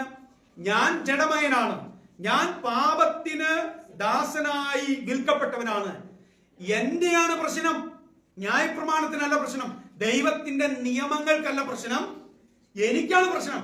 ദൈവത്തിന്റെ പ്രമാണങ്ങൾ നിർവഹിക്കാൻ, നിറവേറ്റാൻ, അനുസരിക്കാൻ എന്നെ കൊണ്ട് നിവൃത്തിയില്ല. ഞാൻ ശ്രമിച്ചാലും നടക്കില്ല. അല്ലേ? ദൈവത്തിന്റെ പ്രമാണങ്ങൾ നിർവഹിക്കാൻ നമുക്ക് പ്രയാസമാണ്. അപ്പോൾ പിന്നെ ഇത് നിവർത്തിക്കാതെ എന്ത് ചെയ്യും? ദൈവത്തിന്റെ ന്യായ പ്രമാണം, ദൈവം പറഞ്ഞ കാര്യങ്ങൾ ചെയ്യാതെ ഒരുത്തരും സ്വർഗരാജ്യത്തിലേക്ക് പ്രവേശനമില്ല. കർത്താവ് പറഞ്ഞില്ലേ, സ്വർഗരാജ്യത്തിൽ പ്രവേശിക്കാൻ എന്ത് ചെയ്യണമെന്ന് ഒരു മനുഷ്യൻ വന്ന് ചോദിച്ചു. അപ്പൊ എന്ത് പറഞ്ഞു കർത്താവ്? ന്യായപ്രമാണത്തിലൊക്കെ എഴുതിയിരിക്കുന്നത് അങ്ങനെ ചെയ്താൽ മതി, നീ സ്വർഗരാജ്യത്തിൽ കയറും. കറക്റ്റ് ആണത്. ന്യായപ്രമാണത്തിൽ എഴുതിയിരിക്കുന്നതല്ല എന്താണോ അത് ചെയ്താൽ ആ മനുഷ്യൻ എന്ത് ചെയ്യാം? സ്വർഗരാജ്യത്തിൽ പ്രവേശിക്കാം. പക്ഷെ ചോദ്യം ഇതാണ്, ന്യായപ്രമാണത്തിൽ എഴുതിയിരിക്കുന്നതൊക്കെ ചെയ്യാനായിട്ടുള്ള പ്രാപ്തി, കഴിവ് എനിക്കുണ്ടോ? ഇല്ല. അങ്ങനെ ഒരു കഴിവില്ല. അങ്ങനെ ചെയ്യാൻ പറ്റില്ല. ന്യായപ്രമാണത്തിലുള്ളതെല്ലാം ചെയ്യാൻ നമുക്ക് ശേഷി ഉണ്ടായിരുന്നെങ്കിൽ യേശുക്രിസ്തുവിന് ലോകത്തിലേക്ക് വരേണ്ടിയിരുന്നില്ല. യേശുക്രിസ്തു ആ പ്രവൃത്തികൾ ഏറ്റെടുക്കേണ്ടിയിരുന്നില്ല. നമ്മളോട് പറഞ്ഞാൽ മതിയായിരുന്നല്ലോ. അത് ചെയ്യാനായിട്ട് നമുക്ക് കപ്പാസിറ്റി ഉണ്ടെന്ന് ദൈവത്തിന് അറിയാമായിരുന്നെങ്കിൽ ദൈവം തന്റെ പുത്രനെ ലോകത്തിലേക്ക് അയക്കേണ്ടി വരുമായിരുന്നില്ല. ഞാനിങ്ങനെ പറഞ്ഞു പോയാൽ 16-ാം അധ്യായത്തിലേക്ക് വരാനായിട്ട് കഴിയില്ല. ഞാൻ എൻ്റെ ഒരു എന്താ പറയാ ഒരു എക്സൈറ്റ്മെന്റ് കൊണ്ട് ഞാൻ ഇതെല്ലാം പറഞ്ഞു പോയതാണ്, ഒരു അടിത്തറയിടാൻ വേണ്ടി ഇതെല്ലാം പറഞ്ഞതാണ്. പക്ഷേ അപ്പൊ ഞാൻ മടങ്ങി വരട്ടെ. അപ്പോൾ ന്യായപ്രമാണം എന്നാൽ പൂർത്തീകരിച്ചത് ആരാണ്? ക്രിസ്തുവാണ്. യേശു എന്താ പറഞ്ഞത്? ഞാൻ ന്യായപ്രമാണത്തെ നീക്കാൻ വന്നവനല്ല, നിവർത്തിക്കാൻ വന്നവനാണ്. ന്യായപ്രമാണം ചെയ്യണ്ട എന്ന് ഒരിക്കലും നമ്മളോട് പറയുകയല്ല. ന്യായപ്രമാണം ചെയ്യണം, പക്ഷെ നമ്മളെ കൊണ്ട് പറ്റില്ല. പിന്നെ അത് ആര് ചെയ്തു? ആ പ്രമാണം പൂർത്തീകരിച്ചത് ആരാണ്? യേശു ക്രിസ്തുവാണ്. ന്യായപ്രമാണം അംഗീകരിക്കാതെ ദൈവം സ്വർഗത്തിലേക്ക് ആരെ കയറ്റില്ല. കാരണം ദൈവത്തിന്റെ പ്രമാണം അനുസരിച്ചെങ്കിൽ മാത്രമേ സ്വർഗത്തിലേക്ക് മനുഷ്യനെ കയറ്റുള്ളൂ. പക്ഷെ നമുക്കിട്ട് നിവൃത്തിയില്ല. അപ്പൊ പിന്നെ ആരെങ്കിലും അത് നിവർത്തിക്കണ്ടേ? അവിടെയാണ് യേശു വന്നത്. യേശു ന്യായപ്രമാണത്തെ പൂർത്തീകരിക്കാൻ വന്നു. സകല മനുഷ്യർക്കും വേണ്ടി യേശു അത് പൂർത്തീകരിച്ചു. അവൻ പറഞ്ഞു, സകലവും നിവൃത്തിയായി, സകലത് ഞാൻ പൂർത്തീകരിച്ചു. ന്യായപ്രമാണം ഡിമാൻഡ് ചെയ്യുന്ന എല്ലാ കാര്യങ്ങളും ഞാൻ നിങ്ങൾക്ക് വേണ്ടി ക്രൂശിൽ നിർവഹിച്ചിരിക്കുന്നു. ഇനി ക്രൂശിക്കപ്പെട്ട ക്രിസ്തുവിനെ കുറിച്ച് പ്രസംഗിക്കുമ്പോൾ, ക്രൂശിക്കപ്പെട്ട ക്രിസ്തുവിനെ നാം മനസ്സിലാക്കുമ്പോൾ, അവനിൽ എല്ലാം പൂർത്തിയായി നിവൃത്തിയായി എന്ന് നാം വിശ്വസിച്ചുകൊണ്ട് നാം അവനിൽ വിശ്വസിക്കുമ്പോൾ, വേദപുസ്തകത്തിന്റെ ഭാഷയിൽ നമ്മൾ മനസ്സിലാക്കുകയാണ്, നാം അവനിലും അവൻ നമ്മിലും ആകുകയാണ്. നാം ക്രിസ്തുവിലും ക്രിസ്തു നമ്മിലും ആകുകയാണ്. ഇപ്പോൾ നമ്മൾ കയറി നിൽക്കുന്നത് ക്രിസ്തു എന്ന വഴിയിലാണ്, നമ്മുടെ വഴിയിലല്ല. നമ്മുടെ വഴിയിലൂടെ പോയാൽ നമ്മൾ ഒരിക്കലും സ്വർഗത്തിലെത്തില്ല. ക്രിസ്തു എന്ന വഴി, ക്രിസ്തു എന്ന ജീവൻ നമ്മുടെ മുമ്പിൽ നിൽക്കുമ്പോൾ ആ വഴിയിലേക്ക് കയറി നിന്നു. ആ വഴിയാണ് ഇനി നമ്മെ സ്വർഗത്തിലേക്ക് എത്തിക്കുന്നത്. ആ വഴിയാണ് ജീവനുള്ള വഴി. ഞാൻ പലപ്പോഴും നിങ്ങളോട് പറഞ്ഞിട്ടുണ്ടല്ലേ, ഒരുപക്ഷെ എസ്കലേറ്റർ കണ്ടുപിടിച്ചത് ഈ വഴികൾ, ജീവനുള്ള ഈ വഴി എന്നൊക്കെ എല്ലാം കണ്ടിട്ടാണോ എന്ന് എനിക്കറിയില്ല. എന്റെ കൗതുകത്തിൽ ഞാനങ്ങ് പറയുകയാണ്. ആ വഴിയിലും കയറിയുന്ന പോരെ, ആ വഴി ഇങ്ങനെ ചലിക്കുന്ന ഒരു വഴി, അനങ്ങുന്ന ഒരു വഴി, മുകളിലേക്ക് കൊണ്ടുപോകുന്ന ഒരു വഴി. നമ്മുടെ നമ്മൾ അതിൽ കയറി നിന്നിട്ട് പ്രത്യേകിച്ച് എഫർട്ട് ആരെങ്കിലും എടുക്കാറുണ്ടോ? ചിലവരൊരു കൗതുകത്തിന് പോകും. ചിലവർക്ക് ഈ വഴിയിൽ കയറി നിൽക്കാൻ പേടിയാണ്, അല്ലേ? ചിലവർക്ക് അവിടെ നിന്നിട്ട് കയറണോ വേണ്ടയോ, കാലെടുത്ത് വെക്കണോ വേണ്ടയോ. ഇങ്ങനെയാണ് ഇന്നും യേശുവിനെ വിശ്വസിക്കാൻ ആളുകൾക്ക്. യേശുവിനെ സ്വീകരിക്കണോ വേണ്ടയോ, ഒന്ന് കാല് അങ്ങോട്ട് വെച്ച് നോക്കും, വലിക്കും. അപ്പൊ ആര് വരണം? ആരെങ്കിലും നമ്മളെ പോലെ ഉള്ളവരൊക്കെ സഹായിക്കാനായിട്ട്. എന്റെ പൊന്നു ചേട്ടാ, ചേച്ചി, മോളെ, മോനെ പേടിക്കേണ്ട, ധൈര്യമായിട്ട് കയറിക്കോ, ഞാൻ കയറി നിൽക്കല്ലേ എന്ന് പറഞ്ഞ് നമ്മൾ കയറ്റി. അവിടെയാണ് നമ്മുടെ റോള്. സുവിശേഷകൻ എന്ന് പറയുന്ന, ഉപദേശി എന്ന് പറയുന്ന, മിഷണറി എന്ന് പറയുന്ന നമ്മുടെ റോൾ അവിടെയാണ്. പേടിച്ച് നിൽക്കുന്നവരോടൊക്കെ പറയാം, ധൈര്യമായിട്ട് കയറൂ എന്നും പറഞ്ഞ് കയറ്റി നിർത്തുക. എന്റെ ഇടയിൽ ഞാൻ അതുകൂടെ പറഞ്ഞു പോവുകയാണ്. ക്രിസ്തു എന്ന ജീവനുള്ള വഴിയിലേക്ക് കയറി നിൽക്കുമ്പോൾ പ്രയത്നങ്ങൾ കൂടാതെ നമ്മൾ സ്വർഗത്തിലേക്ക് എത്തുകയാണ്. ഞാൻ തന്നെ വഴിയും സത്യവും ജീവനും ആകുന്നു. ക്രിസ്തു എന്ന ജീവനുള്ള വഴിയിലേക്ക് നമ്മൾ പ്രവേശിക്കുമ്പോഴാണ് സ്വർഗത്തിൽ നമ്മൾ എത്തുന്നത്. അപ്പോൾ പൗലോസ് പറയുകയാണ്, മനുഷ്യരെല്ലാം പാപികളാണ്, പക്ഷെ ഭയപ്പെടേണ്ട, ക്രിസ്തുവിലൂടെ നിങ്ങൾക്ക് നീതീകരിക്കപ്പെടാനായിട്ട് കഴിയും. അവൻ നീതീകരിക്കുക മാത്രമല്ല, പിന്നെ എന്ത് ചെയ്യാണ്? കുറ്റക്കാരനല്ല എന്നും പറഞ്ഞ് ആ വ്യക്തിയെ വിടുക മാത്രമല്ല ദൈവം ചെയ്തത്, പിന്നെ എന്തും കൂടെ ചെയ്തു? അവനെ ശുദ്ധീകരിച്ചു, അവനെ കഴുകി, അവനെ വൃത്തിയാക്കി. യേശുവിന്റെ രക്തത്താൽ അവനെ ശുദ്ധീകരിക്കുകയാണ്. ഇനി അവിടെ കൊണ്ടും തീർന്നില്ല. പൗലോസ് അടുത്ത പ്രമേയം പറയുകയാണ്, അവനെ തേജസ്വീകരിച്ചു. സ്വർഗരാജ്യത്തിൽ എത്തണമെങ്കിൽ, സ്വർഗത്തിൽ ഇരിക്കണമെങ്കിൽ അതിന് യോഗ്യമായ നിലയിലുള്ള ഒരു തേജസ് അവനുണ്ടാകണം, ഒരു യോഗ്യത അവനുണ്ടാകണം. കേവലം ഈ പാപമയമായ ജഡമായ ഈ ശരീരം കൊണ്ട് സ്വർഗത്തിലേക്ക് പ്രവേശിക്കാനായിട്ട് കഴിയില്ല.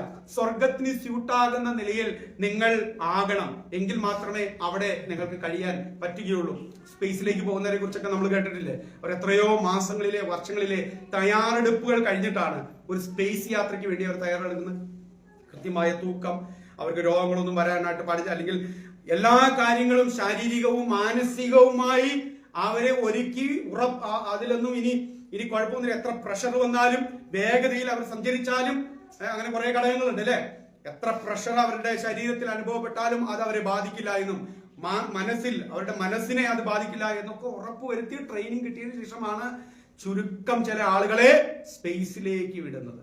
അപ്പൊ ഒരു സ്പേസ്, നമ്മുടെ ഈ സ്പേസിൽ ഒരാൾക്ക് യാത്ര ചെയ്യണമെങ്കിൽ എത്രത്തോളം ഒരുക്കവും തയ്യാറെടുപ്പുകളും ആവശ്യമാണ് എന്ന് നാം ചിന്തിച്ചു നോക്കുക. അങ്ങനെയാണെങ്കിൽ ദൈവം വസിക്കുന്ന ഇടത്തേക്ക്, ദൈവരാജ്യത്തിലേക്കുള്ള ആ പ്രവേശനത്തിന് ദൈവം നൽകുന്ന സ്യൂട്ടാണ് ഇതെല്ലാം. ദൈവം ഒരു മനുഷ്യന് നൽകുന്ന വസ്ത്രമാണ് ഇതെല്ലാം.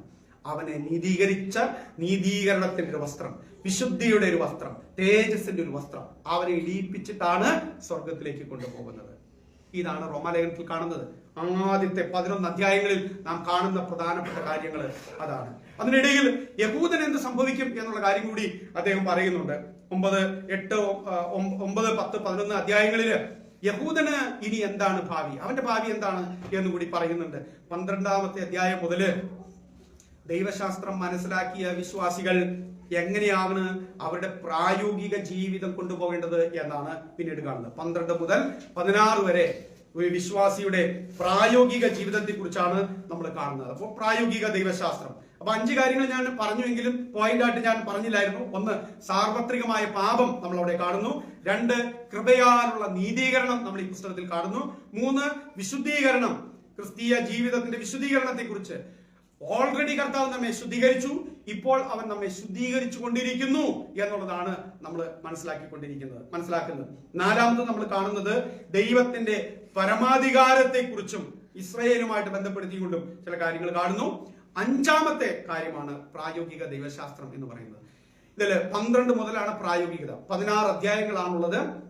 16 അധ്യായങ്ങളിൽ 11 അധ്യായങ്ങൾ ദൈവശാസ്ത്രപരമാണ്. അവിടെയാണ് വായിച്ചാൽ മനസ്സിലാക്കാൻ പ്രയാസമുള്ള കാര്യങ്ങൾ കിടക്കുന്നത്. പക്ഷെ അത് വായിക്കാതെ 12 മുതൽ വായിച്ചതുകൊണ്ട് കാര്യമില്ല എന്നും കൂടി നമ്മൾ അറിയണം കേട്ടോ. നമ്മുടെ പ്രായോഗിക ജീവിതവും ക്രിസ്തീയ ജീവിതവും അടിസ്ഥാനമാക്കേണ്ടത് എന്തിലാണ്?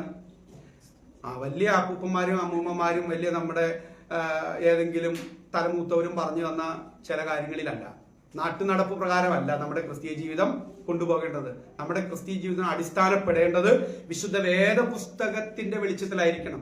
ശരിയായ ദൈവശാസ്ത്രം, ശരിയായ ദൈവിക വചനങ്ങൾ നമ്മൾ അറിഞ്ഞില്ല എങ്കിൽ ശരിയായ ഒരു ക്രിസ്തീയ ജീവിതം നയിക്കാനായിട്ട് കഴിയില്ല. അപ്പൊ ശരിയായ അറിവ് ശരിയായ നടപ്പിന് ആവശ്യമാണ്, ശരിയായ ഒരു ജീവിതത്തിന് ആവശ്യമാണ്. അതുകൊണ്ട് എനിക്ക് ദൈവശാസ്ത്രം ഒന്നും പറയാനില്ല എന്ന് പറയുന്ന ഏതെങ്കിലും പാസ്റ്ററോ സുവിശേഷകനോ ഉപദേശിയോ പ്രസംഗകനോ നിങ്ങൾ കണ്ടിട്ടുണ്ടെങ്കിൽ നിങ്ങൾ പറയണമെന്ന് പറയില്ല, പക്ഷെ നമ്മൾ പറയേണ്ടതാണ്. എന്നാൽ ദൈവദാസനെ അവിടെ ഇരിക്കെ ഉൾപ്പറ്റി നിങ്ങൾ പോരെ എന്ന് പറയണം. ഞാനിവിടെ ദൈവശാസ്ത്രം ഒന്നുമല്ല പറയണത്, തിയോളജി ഒന്നും പറയാൻ എനിക്കറിയില്ല എങ്കിൽ പിന്നെ പാസ്റ്റർ ദയവായി നിങ്ങൾ പ്രസംഗം നിർത്തിക്കോളൂ.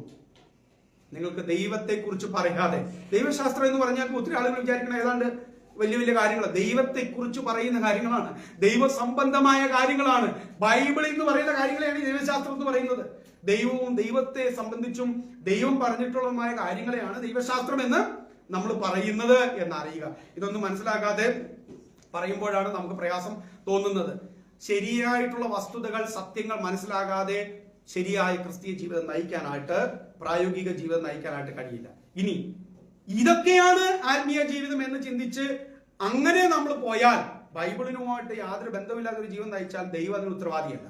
അപ്പൊ അതുകൊണ്ട് നമ്മുടെ ക്രിസ്തീയ ജീവിതം അടിസ്ഥാനപ്പെടേണ്ടത് എന്തിലാണ്? ശരിയായിട്ടുള്ള ദൈവശാസ്ത്രത്തിലാണ്. എന്ന് പറഞ്ഞാൽ ശരിയായ ദൈവിക പ്രബോധനങ്ങളിലാണ്. ആ സത്യത്തിന്റെ അടിത്തറകളിലായിരിക്കണം നമ്മുടെ ക്രിസ്തീയ ജീവിതം പണിയപ്പെടേണ്ടത്. അതുകൊണ്ടാണ് ആദ്യത്തെ 11 അധ്യായങ്ങൾ പൗലോസ് ദൈവശാസ്ത്രപരമായ അടിത്തറയിട്ട് സംസാരിച്ചുകൊണ്ട് 12ാം അധ്യായത്തിലേക്ക് കയറി വരുമ്പോൾ അതുകൊണ്ട് പ്രിയ സഹോദരന്മാരെ എന്നാണ് പിന്നീട് തുടങ്ങുന്നത്. മലയാളത്തിൽ നമുക്ക് അതുകൊണ്ട് എന്നുണ്ടോ എന്ന് എനിക്ക് ഉറപ്പില്ല. ഇംഗ്ലീഷില് തുടങ്ങുന്നത് എങ്ങനെയാണെന്ന് നമുക്കറിയാം. ഇംഗ്ലീഷില് തുടങ്ങുന്നത് therefore എന്നാണ്. therefore, അതുകൊണ്ട് സഹോദരന്മാരെ എന്ന് പറഞ്ഞാണ് വാസ്തവത്തിൽ തുടങ്ങേണ്ടത്. മലയാളത്തിൽ അതുകൊണ്ട് എന്നുള്ള വാക്ക് അവിടെ കാണുന്നില്ല, പക്ഷെ അവിടെ ധ്വനിയുണ്ട്. അവിടെ 11ാമത്തെ അധ്യായം തീരുന്നത് എങ്ങനെയാ? സകലവും അവനിൽ നിന്നും അവനാലും അവനിലേക്കും ആകുന്നുവല്ലോ, അവന് എന്നേക്കും മഹത്വം, ആമേൻ എന്ന് പറഞ്ഞിട്ട് ആണ് 12ാം അധ്യായം തുടങ്ങുന്നത്. സഹോദരന്മാരെ, therefore, അതുകൊണ്ട് പ്രിയ സഹോദരന്മാരെ എന്ന് പറഞ്ഞാണ് തുടങ്ങുന്നത്. അവിടെ നിന്നാണ് പിന്നെ പ്രായം. നിങ്ങൾ എന്ത് ചെയ്യണം? ഇത്രയും അറിഞ്ഞ നിങ്ങൾ എന്ത് ചെയ്യണം? അതിന് അത് വിശദീകരിക്കാൻ സമയമില്ല. നമ്മുടെ ശരീരങ്ങളെ എങ്ങനെ ഉപയോഗിക്കണം, നമ്മുടെ കൃപാവരങ്ങളെ എങ്ങനെ ഉപയോഗിക്കണം, നമ്മുടെ ധനം എങ്ങനെ ഉപയോഗിക്കണം, നമ്മുടെ വിശ്വാസത്തിന്റെ പ്രതിച്ഛായകൾ, പ്രതിഫലനങ്ങൾ എങ്ങനെയായിരിക്കണം, സഭയിലുള്ള ബലഹീനനും ശക്തനും തമ്മിൽ എങ്ങനെയായിരിക്കണം, ക്രിസ്തുവിന് നമ്മുടെ ഐക്യത എങ്ങനെയായിരിക്കണം എന്നുള്ളതൊക്കെ പറഞ്ഞിട്ടാണ് 16ാം അധ്യായത്തിലേക്ക് താൻ പ്രവേശിച്ചത്. 16ാം അധ്യായത്തിൽ നമ്മൾ കാണുമ്പോൾ അതിനൊരു രീതിയിൽ ഞാനങ്ങ് പറയുകയാണ്. ഈ 16ാം അധ്യായത്തിൽ രേഖപ്പെടുത്തപ്പെട്ടിരിക്കുന്ന വ്യക്തികളെല്ലാം പൗലോസ് അപ്പോസ്തലൻ 1 മുതൽ 11 വരെ പറഞ്ഞ കാര്യങ്ങൾ മനസ്സിലാക്കി ജീവിച്ചവരാണ്. അങ്ങനെയുള്ള കുറച്ച് ജീവിതങ്ങളാണ് നമ്മളവിടെ കാണുന്നത്. അവരുടെ ആ പ്രായോഗിക ജീവിതത്തിൽ നിന്നും നമ്മൾ ചില കാര്യങ്ങൾ പഠിക്കാനും മനസ്സിലാക്കാനായിട്ടും പോവുകയാണ്. അപ്പൊ നമ്മൾ ഇന്ന് എന്താണ് നമ്മൾ ചിന്തിക്കുന്നത്? നമ്മൾ ചിന്തിക്കുന്നത് ചോദ്യം ഇതായി, അല്ലെങ്കിൽ നമ്മളെ ചിന്താ വിഷയം തലക്കെട്ടിയതായിരുന്നു, ദൈവസഭയിലെ മായ്ക്കപ്പെടാത്ത അടയാളങ്ങൾ, ദൈവത്തിന്റെ ഡയറിയിലെ നാമങ്ങൾ, ഓർമ്മിക്കപ്പെടേണ്ട ക്രിസ്തീയ ജീവിതം. ഇങ്ങനെ നമ്മൾ പലതും കണ്ടു. ഒരു സഭയുടെ വളർച്ചയിൽ നമ്മുടെ പങ്ക്. ഒരു ചോദ്യം ഞാൻ ചോദിച്ചിട്ട് നമുക്ക് ആ വിശദാംശങ്ങളിലേക്ക് പ്രവേശിക്കാൻ പ്രിയപ്പെട്ടവരെ. നമ്മുടെ ഈ സഭയുടെ ചരിത്രം രേഖപ്പെടുത്തപ്പെടുമ്പോൾ അല്ലെങ്കിൽ രേഖപ്പെടുത്തപ്പെട്ടാൽ ആ ചരിത്രത്തിൽ എന്റെയും നിങ്ങളുടെയും പേര് എങ്ങനെയാണ് രേഖപ്പെടുത്താനായിട്ട് പോകുന്നത്? എങ്ങനെയായിരിക്കും നമ്മൾ അറിയപ്പെടാനായിട്ട് പോകുന്നത്? നമ്മളെ കുറിച്ച് ഈ സഭയിൽ അംഗങ്ങളായിരുന്നവർ, ബേബിച്ചായ, ഡോറിക്കുട്ടി ആന്റി എന്നൊക്കെ പറഞ്ഞ്, ക്ലീറ്റസ്, ഷിജി, രമ്യ, നമ്മുടെ ലൈജു പാസ്റ്റർ, ആഷിഖ്, അനീഷ്, അങ്ങനെ എല്ലാവരുടെയും പേര് ഇനി പറയുമ്പോൾ ആ സമയം എടുക്കുമല്ലോ. നമ്മുടെ പേരുകൾ സഭാ ചരിത്രത്തിൽ രേഖപ്പെടുത്തപ്പെടുമ്പോൾ, സഭയുടെ ചരിത്രം രേഖപ്പെടുത്തപ്പെടുമ്പോൾ അവിടെ എന്ത് എഴുതി വെക്കും നമ്മൾ? ലൈജു 1978 മരിച്ചു.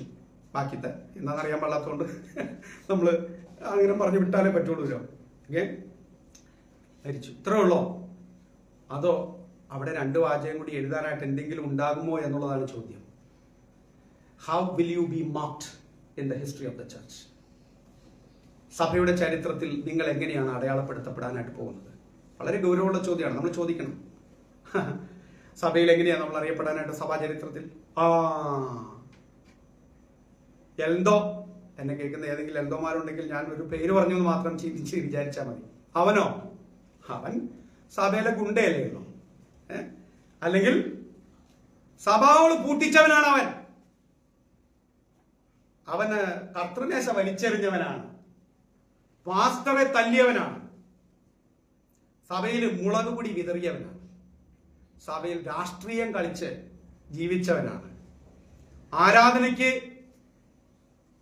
12:45 കയറി വരുന്നവനാണ്, അല്ലെങ്കിൽ 10 എത്ര അതൊരു സമയമാവട്ടെ, ഓക്കെ, വല്ലപ്പോഴും ഒരിക്കലും സഭയിലേക്ക് എത്തി നോക്കുന്നവനാണ്.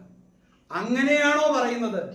അതോ സഭ പണിതവനാണ് അവൻ, ഈ സഭാഹോള് പണിതവനാണ് അവൻ, ഈ സഭയ്ക്ക് അവൻ ഒരു അനുഗ്രഹമായിരുന്നു, സഹായിയായിരുന്നു, അവനൊരു നല്ല സഹോദരനായിരുന്നു, സഹോദരിയായിരുന്നു, പ്രാർത്ഥനാ മനുഷ്യരായിരുന്നു, വിശ്വാസവീരനായിരുന്നു, സുവിശേഷ വേലയിൽ അതീവ താല്പര്യമുള്ള ഒരു സഹോദരനായിരുന്നു, നല്ലവണ്ണം വചനം സംസാരിക്കുന്ന ഒരു വ്യക്തിയായിരുന്നു, നല്ല അതിഥിപ്രിയനായിരുന്നു, സൽക്കരിക്കുന്നവനായിരുന്നു, കഠിനാധ്വാനിയായിരുന്നു, സഭയുടെ ഒരു നെടുന്തൂണായിരുന്നു.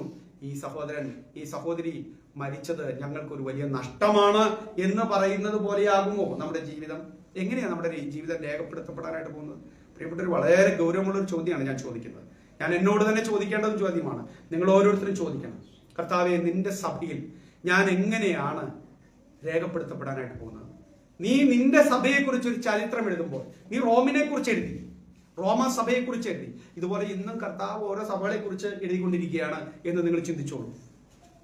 രേഖപ്പെടുത്തപ്പെടുമ്പോൾ ഈ സഭയിലെ സഹോദരി സഹോദരന്മാരെ കുറിച്ച് പറയുമ്പോൾ ദൈവാത്മാവ് എങ്ങനെ എന്ത് രേഖപ്പെടുത്തും? നമുക്കിതൊരു 5 കൂട്ടം കാര്യങ്ങൾ വേഗത്തിൽ നോക്കാം. എങ്ങനെ രേഖപ്പെടുത്തപ്പെടണം എന്നായിരിക്കണം നമ്മുടെ ആഗ്രഹം എന്നുള്ളത് നമുക്കൊന്ന് ശ്രദ്ധിക്കാം. എങ്ങനെ രേഖപ്പെടുത്തപ്പെടണം എന്ന് നമുക്കൊന്ന് ആഗ്രഹിച്ചുകൊണ്ട് നമുക്ക് ഈ അധ്യായത്തിന്റെ ചില വാക്യങ്ങളിലൂടെ കടന്നു പോകാം. അധികം വിശദീകരിക്കേണ്ട സാഹചര്യങ്ങളൊന്നുമില്ല, കാരണം നിങ്ങൾക്ക് ഇത്രയും കേട്ടപ്പോൾ ഏകദേശം സന്ദേശത്തിന്റെ ആകത്തുക മനസ്സിലായിട്ടുണ്ട്. 16-ാം അധ്യായം 1-2 വാക്യങ്ങൾ നമുക്ക് നോക്കാം. 16-ാം അധ്യായം 1-2 വാക്യങ്ങൾ വേഗത്തിൽ വായിച്ചേ.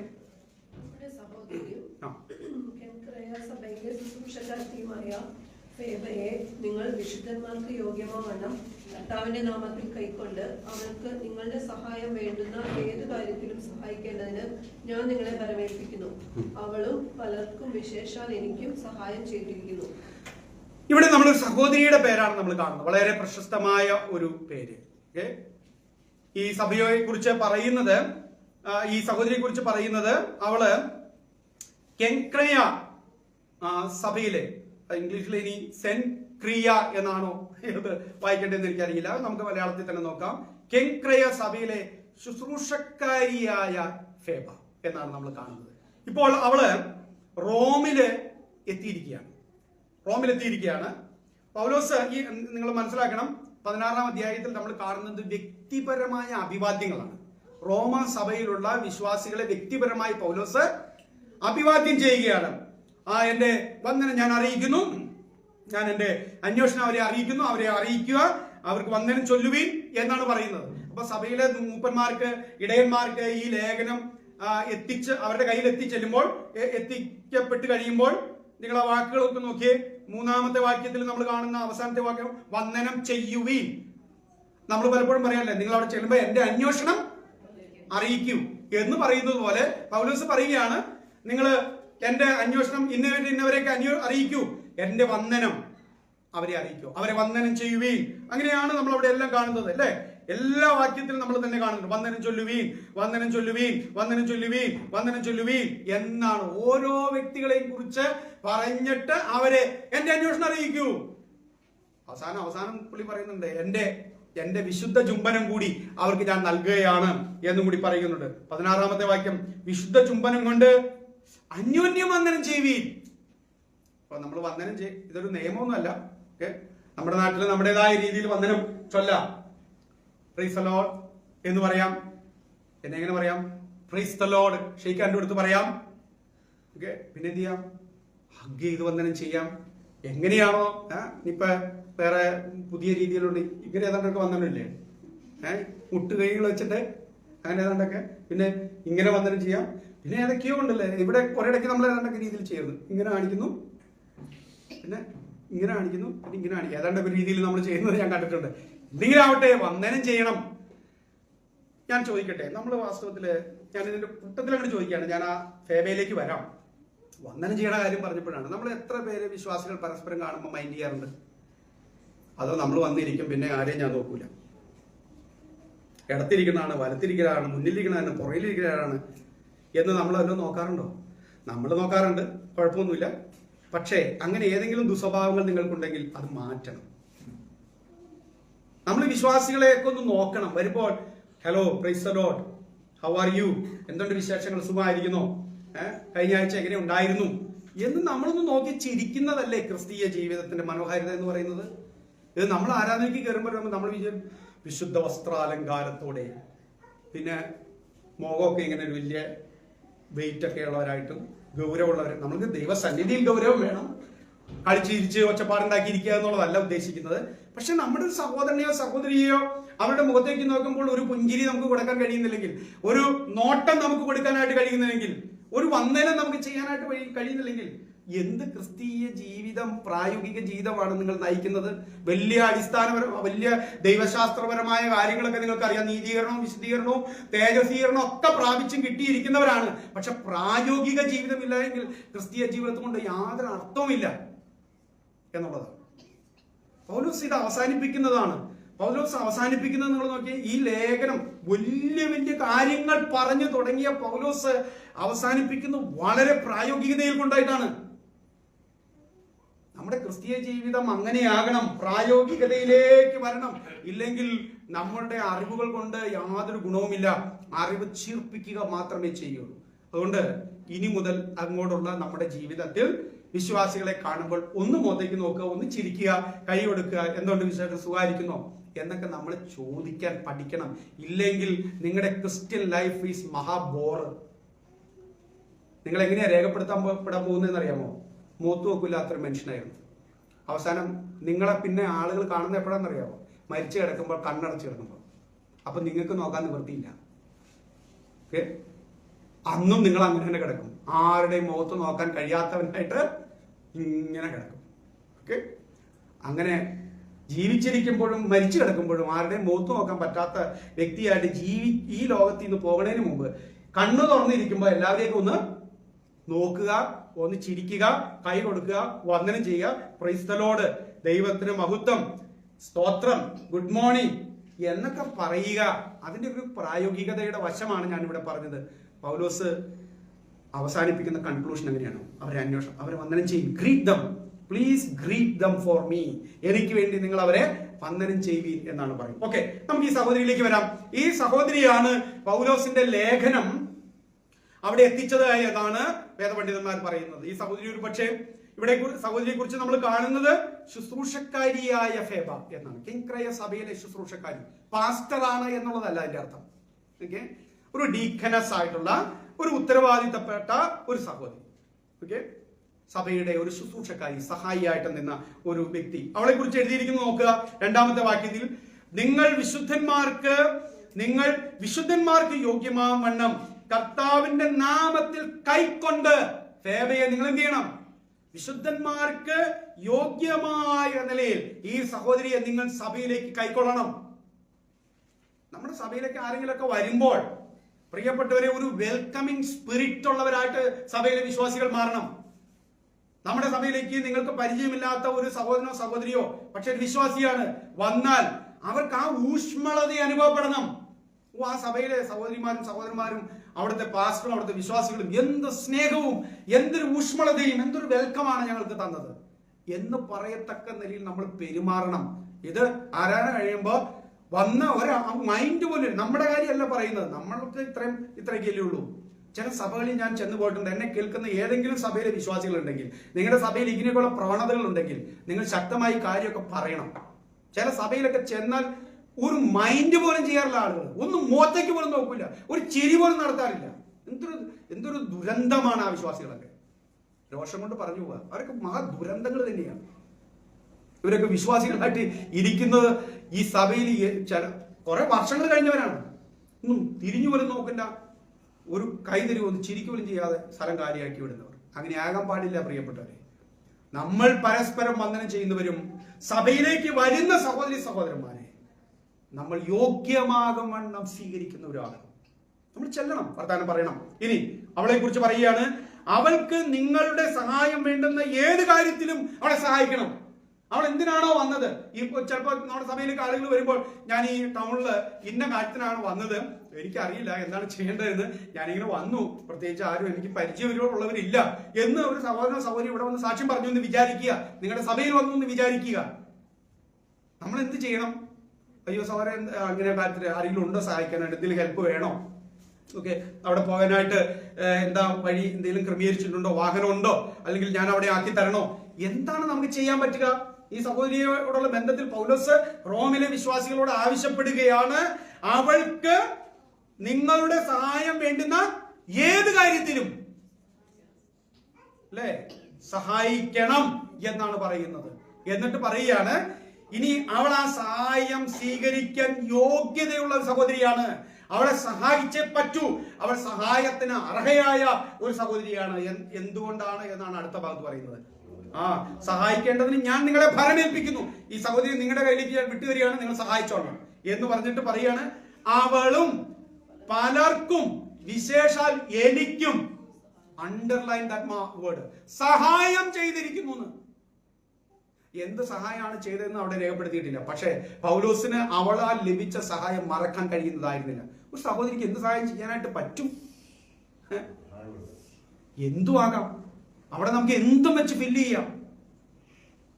ഏത് കാര്യവും അത് നമ്മുടെ സ്വാതന്ത്ര്യത്തിന്. അവള് എന്തെങ്കിലും സഹായം ചെയ്ത കാര്യം അവിടെ എഴുതി മനഃപൂർവ്വം, പരിശുദ്ധാത്മാവ് മനഃപൂർവ്വം എന്ത് സഹായം അത് എഴുതി വെക്കാതിരുന്നതാണ്. അത് അങ്ങനെ എഴുതി വെച്ചിരുന്നെങ്കിൽ ഒരു പക്ഷെ അത് ചെയ്താൽ മതിയല്ലോ എന്ന് നമ്മളെങ്ങനെ വിചാരിക്കും. അതല്ല, അവിടെ സഹായം എന്ന് പറയുന്ന ആ ഹെൽപ്പ് ഏത് രീതിയിലായിരുന്നു പൗലോസ് അനുഭവിച്ചത് നമുക്കറിയില്ല. ഒരുപക്ഷെ സാമ്പത്തികമാകാം, ഒരുപക്ഷെ അവളുടെ വീട്ടിൽ പല പ്രാവശ്യവും പൗലോസിന് വിശ്രമിക്കാനുള്ള അവസരം ഉണ്ടായതാകാം, അല്ലെങ്കിൽ അവളുടെ പൗലോസിന്റെ യാത്രയിൽ അവളുടെ ഏതെങ്കിലും സ്വാധീനങ്ങൾ ഉപയോഗിച്ച് പൗലോസിനെ സഹായിച്ചതാകാം. അവൾ പൗലോസിന് മാത്രമല്ല ചെയ്തത്. എന്തെഴുതിയിരിക്കുന്നത്? അവള് പലർക്കും എന്നുള്ളതാണ്. അവൾ ഇങ്ങനെ എല്ലാവർക്കും സഹായം ചെയ്യുന്ന ഒരു സഹോദരിയാണ്. പ്രിയപ്പെട്ടവരെ, കർത്താവിന്റെ വേലയിൽ നിങ്ങൾക്ക് പ്രയോജനപ്പെടുവാൻ നിങ്ങൾ ഒരു പാസ്റ്റർ ആകണമെന്നോ, മിഷണറി ആകണമെന്നോ, ഒരു അപ്പോസ്തോലനാകണമെന്നോ, ഒരു പ്രവാചകിയാകണമെന്നോ, ഒരു അഡ്മിനിസ്ട്രേറ്റർ ആകണമെന്നോ ഒന്നും നിർബന്ധമൊന്നുമില്ല. നിങ്ങൾ ശരീരത്തിന്റെ, കർത്താവിന്റെ സഭയുടെ, അല്ലെങ്കിൽ കർത്താവിന്റെ ശരീരത്തിന്റെ, സഭ എന്ന ശരീരത്തിന്റെ ഒരു ഭാഗമായി നിങ്ങൾ മാറിയപ്പോൾ നിങ്ങൾ ഓൾറെഡി എ ഫങ്ഷനിങ് മെമ്പറായി മാറി. നിങ്ങൾ ഒരു ലിവിങ് മെമ്പറായി മാറി. നിങ്ങൾ ജീവിക്കുന്ന പ്രവർത്തിക്കുന്ന ഒരംഗമായിട്ട് നിങ്ങളും ഞാൻ മാറിയിരിക്കുകയാണ്. അവിടെ നിങ്ങളുടെ റോള് അവിടെ സ്ഥിരീകരിക്കപ്പെട്ട് കഴിഞ്ഞിരിക്കുന്നു. അവൾ പലരെയും സഹായിച്ച ഒരു സഹോദരിയാണ്. എനിക്കും അവൾ സഹായം ചെയ്തിട്ടുണ്ട്. എന്റെ പ്രിയപ്പെട്ട സഹോദരി സഹോദരന്മാരെ, പൗലോസ് ഇത് അവളെ കുറിച്ച് പറയുമ്പോൾ ഇങ്ങനെയുള്ള സഹോദരി സഹോദരന്മാർ നമ്മുടെ സഭകളിലുണ്ട്. ഇല്ല എന്ന് വിസ്മരിച്ച് നമുക്ക് പോകാനായിട്ട് കഴിയില്ല. നമ്മൾ വരുന്നതിന് മുമ്പേ നമ്മളെ സഹായിക്കുന്ന എത്രയോ സഹോദരി സഹോദരന്മാർ ഇവിടെയുണ്ട്, ഈ സഭയിലുണ്ട്. കസേര റെഡിയാക്കി ഇടുന്ന, ഹോള് വൃത്തിയാക്കി ഇടുന്ന, കാര്യങ്ങളെല്ലാം അറേഞ്ച് ചെയ്ത് വെക്കുന്ന, നമ്മൾ വരുമ്പോൾ നേരെ വന്ന് കസേരയിൽ ഇരിക്കുന്നു. എല്ലാം എവറിത്തിങ് ഈസ് അറേഞ്ച്ഡ് പ്രോപ്പർ. പക്ഷെ എല്ലാ ആഴ്ചകളിലും അത് ചെയ്യുന്ന കുറച്ചു പേരില്ലേ, കർത്തൃമേശയ്ക്ക് വേണ്ടി കാര്യങ്ങൾ ചെയ്തു ഒരുക്കിക്കൊണ്ടുവരുന്ന വ്യക്തികൾ, അതിനെക്കുറിച്ച് ആലോചിക്കുന്നവർ, തലേ ദിവസം അപ്പം വാങ്ങിയോ അല്ലെങ്കിൽ റെഡിയാക്കിയോ, നമ്മൾ എന്താണോ കർത്തൃമേശയ്ക്ക് ഉപയോഗിക്കുന്ന വസ്തു അതിനെക്കുറിച്ച് തലേ ദിവസം ചിന്തിച്ച് അതിനുവേണ്ടി ഒരുങ്ങി രാവിലെ അതിനുവേണ്ടി തയ്യാറുകൾ എടുത്ത് അത് ശരിയാക്കി കൊണ്ടുവരുന്ന സഹോദരി സഹോദരന്മാർ, അതിവിടെ കൊണ്ടുവരുമ്പോൾ അത് അറേഞ്ച് ചെയ്യുന്നവർ, അതിന്റെ പാത്രം കഴുകുന്നവർ, ആരാധന കഴിഞ്ഞു പോകുമ്പോൾ എല്ലാവരും ബ്രദർ ഹൗ ആർ യു എന്നും പറഞ്ഞ് വാഹനം എടുത്ത് പോകുമ്പോഴും സഭാ ഹാളിൽ വെയിറ്റ് ചെയ്ത് എല്ലാവരും പോകുന്നവരെ കാത്തിരുന്ന് ചെയർ അടുക്കി വെക്കുന്ന, ഹോൾ അടിച്ചു കളയുന്ന, വൃത്തിയാക്കി സൂക്ഷിക്കുന്ന ഉത്തരവാദിത്തമുള്ള സഹോദരി സഹോദരന്മാർ സഭയ്ക്ക് സഹായമായിട്ട് ഇന്നും ഉണ്ട്. അങ്ങനെ ഒരാളായിട്ട് നമുക്ക് മാറണം. അങ്ങനെയുള്ളവരായിട്ട് മാറണം. സഹായം ചെയ്തിരിക്കുന്നു. സഭയുടെ ചരിത്രം രേഖപ്പെടുത്തപ്പെടുമ്പോൾ നിങ്ങളുടെ പേര് ഏത് നിലയിൽ രേഖപ്പെടുത്തപ്പെടും എന്ന് അന്വേഷിക്കുക. പ്രിയപ്പെട്ടവരെ, സഭയുടെ വിശ്വസ്ത ശുശ്രൂഷകയായി അറിയപ്പെടുക. ഞാൻ നിങ്ങളും അങ്ങനെ അറിയപ്പെടുന്നതിന് വേണ്ടി ദൈവമിടയാകട്ടെ. രണ്ടാമത്തത് നമ്മൾ കാണുന്നത് 3 മുതൽ 5 വരെയുള്ള വാക്യങ്ങൾ വായിക്കുമ്പോഴാണ്. 16 3 മുതൽ 5 വരെയുള്ള വാക്യങ്ങൾ വായിക്കുന്നു. അവിടെ നമ്മൾ കാണുന്നത് വായിച്ചേ 3. ക്രിസ്തുയേശുവിൽ എന്റെ കൂട്ടുവേലക്കാരായ പ്രിസ്കിയെയും അക്വിലായെയും വന്ദനം ചെയ്യുവിൻ. അവർ എന്റെ പ്രാണനു വേണ്ടി തങ്ങളുടെ കഴുത്ത് വെച്ചു കൊടുത്തവരാകുന്നു. അവർക്ക് ഞാൻ മാത്രമല്ല ജാതികളുടെ സകല സഭകളും കൂടെ നന്ദി പറയുന്നു. അവരുടെ വീട്ടിലെ സഭയെയും വന്ദനം ചെയ്യുവീൻ. ഓക്കെ, അവിടെ നമുക്ക് നിർത്താം. 5-ാമത്തെ വാക്യം വരെ, 3 മുതൽ 5-ന്റെ ആരംഭ ഭാഗം വരെ അക്വിലാവിനെയും കുറിച്ചും പ്രിസ്കില്ലയെയും കുറിച്ചാണ് പറയുന്നത്. അവരെ കുറിച്ച് എന്താ എഴുതിയിരിക്കുന്നത്? പൗലോസ് അവരെ കുറിച്ച് രേഖപ്പെടുത്തിയപ്പോൾ പറയുകയാണ്, ഫേബയെ കുറിച്ച് ഓൾറെഡി പറഞ്ഞു, എനിക്ക് സഹായം ചെയ്തൊരു സഹോദരി, അവർക്ക് എല്ലാ സഹായവും നിങ്ങൾ ചെയ്തു കൊടുക്കണം. എനിക്ക് മാത്രമല്ല, ഒത്തിരി സഹോദരി സഹോദരന്മാർക്ക് അവിടെ അനുഗ്രഹമായിരുന്നു, സഹായം ചെയ്തവളായിരുന്നു. അവർക്ക് ഇപ്പോൾ ആവശ്യമായ സഹായം നിങ്ങൾ ചെയ്തു കൊടുക്കണം. ഇനി അടുത്ത ഒരു കുടുംബത്തിലേക്ക് വരിക, വ്യക്തികളിലേക്ക് വരിക, അക്വിലാവും പ്രിസ്കില്ലയും. അവിടെ ആദ്യം ഭാര്യയുടെ പേരാ പറയുന്നത്, പ്രിസ്കയെയും അക്വിലാവെയും. ഞാൻ പണ്ട് അക്വിലാവിനെ കുറിച്ചും പ്രിസ്കില്ലയെ കുറിച്ചും നിങ്ങളോട് പ്രസംഗിച്ചത് ഓർക്കണ്ടോ? ചിലർക്ക് എന്റെ പ്രസംഗം കാണപ്പാടാണെന്ന് പറയുന്നത് ഞാൻ കേട്ടിട്ടുണ്ട്. കാരണം സോനു നമ്മുടെ സഭയിലുണ്ടായിരുന്ന സമയത്ത് സോനു ആരംഭകാലത്ത് എന്റെ ഒപ്പം കുറച്ച് സഭകളിലൊക്കെ ഇങ്ങനെ സന്ദർശിക്കായിരുന്നു. അന്ന് ഞാൻ എൻ്റെ ഒരു ഹിറ്റ് പ്രസംഗമായിരുന്നു. അന്ന് ഞാൻ പോണത്തല്ലേ ഈ അക്വിലാവും പ്രിസ്കില്ലയും പ്രസംഗിക്കുക. അതുകൊണ്ട് സോനു എന്നോട് പറയായിരുന്നു, ചേട്ടായുടെ പ്രസംഗം ഞാൻ കാണാതെ പഠിച്ചു എന്ന് എന്നോട് പറയായിരുന്നു. അപ്പൊ ഞാൻ അതിലൊരു പോയിന്റ് പറയായിരുന്നു, ചില സ്ഥലങ്ങളിൽ ആദ്യം ഭർത്താവിന്റെ പേര്, ചില സ്ഥലങ്ങളിൽ ഭാര്യയുടെ പേര് ആദ്യം. ഓക്കെ, ചില സഭകളിലെ വിശ്വാസികൾ നമ്മൾ അങ്ങനെ അറിയപ്പെടാറുണ്ട് അല്ലേ? അവിടെ അങ്കിൾ ഉണ്ടെങ്കിലും ആ വീട് അറിയപ്പെടുന്ന ആരുടെ പേരിലായിരിക്കും? പണ്ട് നമ്മുടെ ചർച്ചില് ഒരു തോമസ് ചേട്ടനും ആനിയന്റി ഉണ്ടായിരുന്നല്ലോ. രണ്ടുപേരും നിത്യതയിൽ ചേർക്കപ്പെട്ടു. പക്ഷെ നിങ്ങൾക്ക് എങ്ങനെയാണെന്ന് അറിയില്ല, എനിക്ക് പലപ്പോഴും വീഴുന്ന ആനിയന്റിയുടെ വീടുന്ന വരുള്ളൂ. തോമസ് ചേട്ടനാണെങ്കിലും ഇപ്പം അമ്മ മനഃപൂർവ്വം തോമസ് ചേട്ടന്റെ വീടെന്ന് പറയും. ആയിക്കോട്ടെ, നോ പ്രോബ്ലം. നമ്മൾ കൂടുതലും ആനിയന്റിയുടെ വീടെന്നല്ലേ പറയണേ. തോമസ് ചേട്ടൻ വിശ്വാസി അല്ലാതിരുന്നിട്ടൊന്നും അല്ല. പക്ഷേ ഒരുപക്ഷെ തോമസ് ചേട്ടനേക്കാളും മുമ്പ് വിശ്വാസത്തിലേക്ക് വന്നതുകൊണ്ടും വിശ്വാസത്തിൽ അതുകൊണ്ട് അങ്ങനെ പറയുന്നു. ആനിയാന്റി ആയിട്ടാണ് നമ്മൾ അടുപ്പവും ആനിയാന്റി ആയിട്ടുള്ള കൂടുതൽ നമ്മുടെ സഭയുടെ കാര്യങ്ങളിൽ സഹകരിക്കുകയും ഒക്കെ ചെയ്ത ഒരു അനുഗ്രഹിക്കപ്പെട്ട ഒരു ആന്റിയായിരുന്നു. അതുകൊണ്ട് നമ്മുടെ മനസ്സിലേക്ക് ആദ്യം വരിക ആനിയാന്റി ആയിരുന്നു. എന്താ കുഴപ്പം? അങ്ങനെ പറഞ്ഞാൽ എന്താ കുഴപ്പം? നിങ്ങള് വാളകത്തേക്ക് വരുന്നതിന് മുമ്പ് വാളകത്ത് നമുക്ക് സ്മിതാന്റിനെ ഒന്ന് കാണാൻ പോയാലോ എന്ന് പറഞ്ഞാൽ എന്താ കുഴപ്പം? ഇപ്പൊ നിങ്ങളുടെ മനസ്സിൽ പ്രതിഷ്ഠ നേടിയ, നിങ്ങളെ സ്വാധീനിച്ച ഒരു വ്യക്തിയായി മാറി എന്നുള്ളതല്ലേ എന്റെ അർത്ഥം. അങ്ങനെ സ്വാധീനിക്കാൻ നിങ്ങൾക്കും കഴിയണം. ചിലരുടെ ഉള്ളിൽ സ്ഥാനം പിടിക്കാൻ, ആദ്യത്തെ പേര് നിങ്ങളുടേതായി മാറാൻ നിങ്ങൾക്ക് പ്രവർത്തിക്കാൻ കഴിയണം. ആദ്യ പേര് നിങ്ങളുടേതായി മാറും. ഇന്ന് ഞാൻ കുറച്ച് കാശ് കൊടുത്ത് ഈ പറയുമ്പോ എന്റെ പേര് ആദ്യം പറയണം. കാശ് കൊടുത്ത് എല്ലാവരെയും നേടാൻ പറ്റുമോ? ഇല്ല. അതല്ലേ പറഞ്ഞത്, നിങ്ങളുടെ പ്രവൃത്തികൾ കൊണ്ട്. അതാണ് ഈ കുടുംബത്തെ കാണുന്നത്. പ്രിസ്കയും അക്വിലാവും പ്രിസ്കില്ലയും പൗലോസിനോടുള്ള ബന്ധത്തിൽ അവർ എന്ത് ചെയ്തു എന്ന് എഴുതിയിരിക്കുന്നത്. പൗലോസ് പറയും എന്റെ കൂട്ടുവേലക്കാർ എന്നാണ്. അയ്യോ, അവര് പാസ്റ്റർമാരൊന്നും ആയിരുന്നില്ല. അക്വിലയും പ്രിസ്കില്ലയും പാസ്റ്റർമാരോ മിഷണറിമാരോ, അല്ലെങ്കിൽ മിഷണറിമാരെന്ന് പറയുന്നതിനേക്കാൾ അവര് അപ്പോസ്തലന്മാരോ അറിയപ്പെടുന്ന പ്രഭാഷകന്മാരോ ഒന്നും ആയിരുന്നില്ല. പക്ഷെ പൗലോസ് അവരെ കുറിച്ച് പറയുകയാണ്, they are my co-laborers, fellow workers. എന്റെ കൂട്ടുവേലക്കാരാണ് അവർ, എന്നോടൊപ്പം കൂടെ നിന്ന് പ്രവർത്തിച്ചവരാണ് ആ ദമ്പതികൾ എന്നാണ് പറയുന്നത്. എന്റെ കൂട്ടുവേലക്കാരായ പ്രിസ്കയെയും അക്വിലാവെയും. അടുത്ത അവരെ കുറിച്ച് എഴുതിയിരിക്കുന്നതാണ്, അവരെന്റെ പ്രാണന് വേണ്ടി തങ്ങളുടെ കഴുത്ത്. അയ്യോ, നിങ്ങളൊന്ന് ഭാവന കണ്ടത്. പൗലോസ് ഏതോ ഒരു പ്രതിസന്ധിയിൽ, ഒരുപക്ഷെ പൗലോസ് മരണം മുഖാമുഖം കണ്ട ഒരു ലഹള, ഒരു പ്രത്യേകമായ സന്ദർഭം, ഒരു അപകടം പിടിച്ചൊരു സന്ദർഭം. ആ സന്ദർഭത്തിൽ ഈ സഹോദരനും സഹോദരിയും കയറി മുന്നിൽ നിന്നു. അവർ പറഞ്ഞു കാണും, അങ്ങനെ എഴുതി വെച്ചിട്ടില്ലെങ്കിലും അവർ പറഞ്ഞു കാണും, എന്നെ ചവിട്ടിയിട്ടല്ലാതെ, ഞങ്ങളെ കൊന്നിട്ടല്ലാതെ ഇദ്ദേഹത്തെ നിങ്ങൾക്ക് തൊടാൻ കഴിയില്ല എന്ന് പറഞ്ഞ് ചങ്കം വിരിച്ച് മുന്നിൽ നിന്ന ദമ്പതിമാരെ. ഇന്നെങ്ങാനും ആണെങ്കിലോ, ഇന്ന് പലപ്പോഴും വടക്കേ ഇന്ത്യയിലൊക്കെ ആദ്യം കയറി പിടിക്കുന്നത് പാസ്റ്ററെയാണല്ലോ. പല വീഡിയോയും ഞാൻ കണ്ടിട്ടുണ്ട്, നിങ്ങളും കണ്ടിട്ടുണ്ട്. പാസ്റ്ററിനെ കയറി അവിടെ ഭീഷണിപ്പെടുത്തുമ്പോൾ ചില വിശ്വാസികൾ അവിടെ ഇങ്ങനെ ഇരിക്കുകയാണ്. അവരിങ്ങനെ ഇരിക്കുക, പേടിച്ച് വിറച്ച്, എന്താ ചെയ്യേണ്ടതെന്ന് അറിയാൻ പാടില്ലാതെ. ചിലരൊക്കെ മറ്റേ വഴി വാതിലൊക്കെ സൂത്രത്തിൽ രക്ഷപ്പെടാൻ ശ്രമിക്കുകയും ചെയ്യുന്നവരുണ്ട്. വെറുതെ ഇരിക്കുകയാണ് വിശ്വാസികൾ. എന്നാൽ അപൂർവം ചില വീഡിയോകളിൽ ഞാൻ കണ്ടിട്ടുണ്ട്, ചില സഹോദരിമാർ തൻ്റെ പുറം എഴുന്നേറ്റ് വന്ന് സംസാരിക്കുകയൊക്കെ ചെയ്യുന്നത് അവിടെയും ഞാൻ കണ്ടിട്ടുണ്ട്. പലപ്പോഴും നമ്മുടെ പാസ്റ്റർക്ക് 2 കിട്ടേണ്ടതായിരുന്നു. കുറെ നാളായിട്ട് ഞാനായിട്ട് കൊടുക്കാൻ പറ്റില്ലല്ലോ എന്ന് വിചാരിച്ചിരിക്കുമ്പോഴാണ് നല്ലൊരു സന്ദർഭം. 2 കിട്ടിയതിന് ശേഷം ഞാൻ പാസ്റ്റർക്ക് വേണ്ടി ചാകാം, കെട്ടിപ്പിടിക്കും. പാസ്റ്റർ എന്തു പറ്റിയെന്ന് പറഞ്ഞ് ഓടി വരാം. അതുവരെ കിട്ടുന്നതൊക്കെ പാസ്റ്റർ മേടിച്ചെടുത്തോട്ടെ എന്ന് ചിന്തിക്കുന്ന വിശ്വാസികൾ നമ്മുടെ സഭയിൽ ആരും ഇല്ല. അങ്ങനെ ആരും നിങ്ങൾ ചെയ്യുന്നവരല്ല, അങ്ങനെ ചെയ്യുന്ന സഭകൾ പലതും ഉണ്ടല്ലോ എന്ന് കണ്ടതുകൊണ്ടാണ് ഇങ്ങനെ പറയുന്നത്. ഓക്കെ, പക്ഷെ അക്വിലാവും പ്രിസ്കില്ലയും അങ്ങനെ ആയിരുന്നില്ല. എന്റെ പ്രാണന് വേണ്ടി അവർ തങ്ങളുടെ കഴുത്ത് വെച്ചു കൊടുത്തവരെ. ഒന്ന് ആലോചിച്ച് നോക്കിയിട്ട് പൊന്നെ, എനിക്കത് എന്ത് രംഗമായിരിക്കും എന്നുള്ളതാണ്. എന്തൊരു ധൈര്യം, എന്തൊരു സമർപ്പണം, എന്തൊരു ആത്മാർത്ഥത, എന്തൊരു ദൈവസ്നേഹം, എന്തൊരു ത്യാഗത്തിന്റെ മനസ്സ്.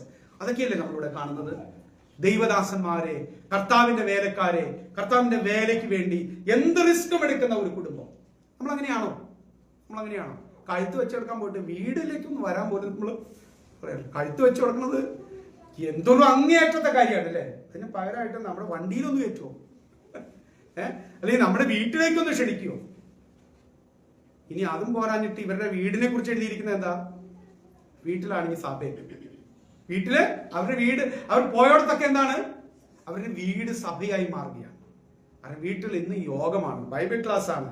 നിങ്ങൾ ആലോചിക്കുക, ഈ അക്വിലാവും പ്രിസ്കില്ലയും ഒരിക്കല് അപ്പല്ലോസിന്റെ പ്രസംഗം കേട്ട് കഴിഞ്ഞപ്പോ എന്ത് ചെയ്തു? കൊള്ളലോ ഈ ചെറുപ്പക്കാരൻ, മിടുക്കനാണ്, നല്ല വാചകൻ, നല്ല അടിപൊളി ഭാഷ. പക്ഷെ എവിടെയോ ഒരു ചെറിയ തിയോളജിക്കൽ പ്രശ്നമുണ്ട് പുള്ളിക്ക്. പൗലോസിന്റെ കൂടെ നടന്നതോടുകൂടി ഈ അക്വിലാവിനും പ്രിസ്കില്ലയ്ക്കും നല്ല ബോധവും ജ്ഞാനം ഉണ്ടായി. പൗലോസ് ഇങ്ങനെ ഇവരുടെ കൂടെ നടക്കല്ല, അല്ലെങ്കിൽ ഇവര് പൗലോസിന്റെ ഒപ്പം നടക്കുന്നു, ഇവർ ഒരുമിച്ച് കൂട്ടുവേലക്കാരാണല്ലോ, ഒരുമിച്ച് നടക്കുന്നു. പോണ വഴിയിലെല്ലാം പൗലോസ് നീതീകരണത്തെ കുറിച്ച് പറയുന്നു, വിശുദ്ധീകരണത്തെ കുറിച്ച് പറയുന്നു, തേജസ്വീകരണത്തെ കുറിച്ച് പറയുന്നു, കർത്താവിന്റെ വരവിനെ കുറിച്ച് പറയുന്നു. വലിയ വലിയ ദൈവശാസ്ത്രപരമായ കാര്യങ്ങളൊക്കെയാണ് പൗലോസ് കൂട്ടത്തിൽ കൊണ്ട് നടക്കുമ്പോൾ പറയുന്നത്. നമ്മളെ പോലെ ചായ കുടിച്ചപ്പോൾ ചായയുടെ ഇത് അപ്പുറത്ത് അൽഫാം ഉണ്ടല്ലോ, ആ അൽഫാം ആ മന്തിക്കടയിലെ മന്തി കൊള്ളുമല്ല. ഇപ്പുറത്ത് നിങ്ങൾ ഇഞ്ചി റോഡിലൊരു മന്തിക്കടയുണ്ട്, അവിടെ ഓരോന്നിനും ഓരോ കടയാണല്ലോ. മന്തി കഴിക്കണമെങ്കിൽ നമ്മൾ അവിടെ പോകണം. പിന്നെ ജ്യൂസ് കുടിക്കാനായിട്ട് അപ്പുറത്തെ സോഷ്യൽ കിച്ചൺ ഉണ്ടല്ലോ, 49 രൂപയുള്ളൂ. അവിടെ ചെന്ന് കഴിഞ്ഞാൽ നല്ല അടിപൊളി ജ്യൂസ് കിട്ടും. പിന്നെ ബിരിയാണി പിന്നെ ആ ഇക്കാന്റെ കട. നമുക്ക് നമ്മുടെ യാത്രയിൽ നമ്മൾ പറയുന്ന കാര്യങ്ങളാണ്. പിന്നെ നമ്മൾ ഫിലിം റിവ്യൂകൾ നടക്കുന്നു, കൾച്ചറൽ കാര്യങ്ങൾ നടക്കുന്നു നമ്മൾ. പക്ഷെ പൗലോസ് എങ്ങനെയാണ് ചെയ്തതെന്ന് എനിക്ക് തോന്നുന്നില്ല. പൗലോസ് എന്ത് ചെയ്തു? വലിയ വലിയ ആത്മീയമായിട്ടുള്ള കാര്യങ്ങളൊക്കെ ചർച്ച ചെയ്തതെന്നാണ് എൻ്റെ ഒരു നിഗമനം. അതുകൊണ്ടാണ് ഈ അക്വിലാവിനും പ്രിസ്കില്ലയ്ക്കും അപ്പൊല്ലോസ് പ്രസംഗിച്ചപ്പോൾ എന്തോ ഒരു കുറവ് എവിടെയോ ഉണ്ടെന്ന് മനസ്സിലാക്കിയപ്പോൾ വീട്ടിൽ കൊണ്ടുപോയി ഭക്ഷണമൊക്കെ കൊടുത്തു. അവരോട് പറഞ്ഞു, സഹോദര നല്ലതായിരുന്നു, പ്രസംഗമൊക്കെ ഭയങ്കര ഇഷ്ടപ്പെട്ടു, ചെറിയ ഒരു തിരുത്തല് എവിടെയൊക്കെ ഉണ്ടെന്ന് പറഞ്ഞ് ക്രിസ്തുവിനെ കുറിച്ച് കൂടുതൽ തെളിയിച്ചു കൊടുത്തു എന്നാണ് അവിടെ എഴുതിയിരിക്കുന്നത്. തിരുവെഴുത്തുകളിൽ നിന്ന് അവന് ക്രിസ്തുവിനെ കുറിച്ച് കൂടുതലായിട്ട് പറഞ്ഞു കൊടുത്തു. അങ്ങനെ ഒരു ദമ്പതി നിങ്ങളുടെ വീട്ടിൽ വരുന്ന ഒരു കുട്ടിയെ ബൈബിൾ ക്ലാസ് എടുക്കാൻ നിങ്ങൾ പ്രാപ്തരായോ? രക്ഷയുടെ ആദ്യ വചനങ്ങൾ അല്ലെങ്കിൽ ക്രിസ്തുവിനെ കുറിച്ചുള്ള ആദ്യ പാഠങ്ങൾ പറഞ്ഞു കൊടുക്കത്തക്ക നിലയിൽ നിങ്ങൾ എത്രത്തോളം വളർന്നു? നിങ്ങൾക്ക് പലർക്കും കൂട്ടുകാരികളൊക്കെ ഉണ്ടല്ലോ. നിങ്ങൾ എന്തുകൊണ്ട് ഒരു ക്രിസ്ത്യാനിയായിരിക്കുന്നു? എന്തുകൊണ്ട് ഒരു വിശ്വാസിയായിരിക്കുന്നു? Why are you a Christian? Why are you going to this particular church? നിങ്ങൾ എന്തുകൊണ്ട് ഈ സഭയിൽ പോകുന്നു? ഈ സഭയുടെ അംഗമായിരിക്കുന്നു? നിങ്ങൾ എന്താണ് ഈ വിശ്വാസത്തിൽ തുടരാൻ കാരണം എന്ന് ആരെങ്കിലും നിങ്ങളുടെ വിശ്വാസത്തെക്കുറിച്ച് ന്യായമായ എന്തെങ്കിലും ചോദിച്ചാൽ അത് ഞാനിവിടെ ജനിച്ചു, അപ്പയമ്മയൊക്കെ അവിടെ പോകുന്നു, ഞാനും ഇങ്ങനെയൊക്കെ പോകുന്നു, എനിക്ക് അതിന് കൂടുതൽ ഡീറ്റെയിൽ ഒന്നും അറിയാൻ പാടില്ല. കൂടുതൽ ഡീറ്റെയിൽ അറിയണമെങ്കിൽ ഞാൻ ലൈഫ് പാസ്റ്ററിനെ നമ്പർ തരാം, ഞാൻ അല്ലെങ്കിൽ പുള്ളിയായിട്ട് കണക്ട് ചെയ്യാം. ഇതാണ് നമ്മൾ പറയാൻ പോകുന്നത്. കുറച്ച് പക്ഷെ അങ്ങനെയെങ്കിലും ചെയ്യണേ. പക്ഷെ അതല്ല നമ്മളെ കുറിച്ച് ആഗ്രഹിക്കേണ്ടത്. നമ്മൾ വീട്ടിൽ പറഞ്ഞുതരാം. ഈ കൾട്ട് ഗ്രൂപ്പുകളുടെ പ്രത്യേകത എന്ന് പറയുമ്പോൾ, ഈ കൾട്ട് ഗ്രൂപ്പുകളിലുള്ള എല്ലാ അംഗങ്ങൾക്കും അവരുടെ വിശ്വാസം പറയാൻ നല്ലോണം അറിയാന്നുള്ളതാണ്. അത് കൊച്ചുകുട്ടിയെ പോലും നിങ്ങൾ എടുത്ത് പറഞ്ഞു നോക്ക്, അല്ലെങ്കിൽ അവരെ സമീപിച്ചു നോക്ക്. പണ്ട് ഞാൻ എന്റെ വീടിന്റെ അടുത്ത് വെറും 6ാം ക്ലാസ് 7ാം ക്ലാസ്സിൽ 8ാം ക്ലാസ്സിലും കണ്ട് പഠിക്കുന്ന ഒരു കൊച്ച് യഹോവ സാക്ഷി ആയിരുന്നത് എന്റെ അടുത്ത് വന്നിട്ട് യേശുക്രിസ്തു ദൈവമല്ല എന്ന് പറഞ്ഞിട്ടുണ്ട്.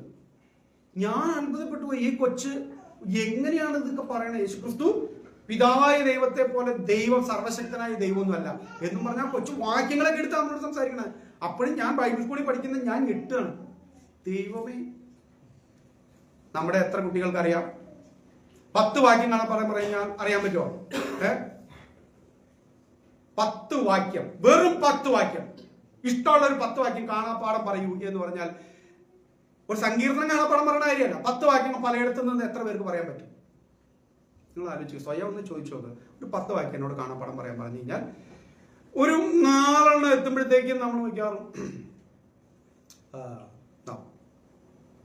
വെല്ലുവിളിയായിട്ട് എടുക്കുക. ഓക്കെ, നമുക്ക് മടങ്ങി വരാം. ഇവിടെ ഈ ഭാര്യ, ഈ ഭർത്താവ്, ഇവരെ കുറിച്ച് എഴുതിയിരിക്കുകയാണ്. അവര് കർത്താവിന്റെ വേലയ്ക്ക് വേണ്ടി അവരുടെ ജീവൻ കൊടുക്കാൻ മനസ്സുള്ളവരായിരുന്നു. അവരവരുടെ വീട്ടിൽ സഭായോഗം പോലും നടത്തിയവരായിരുന്നു.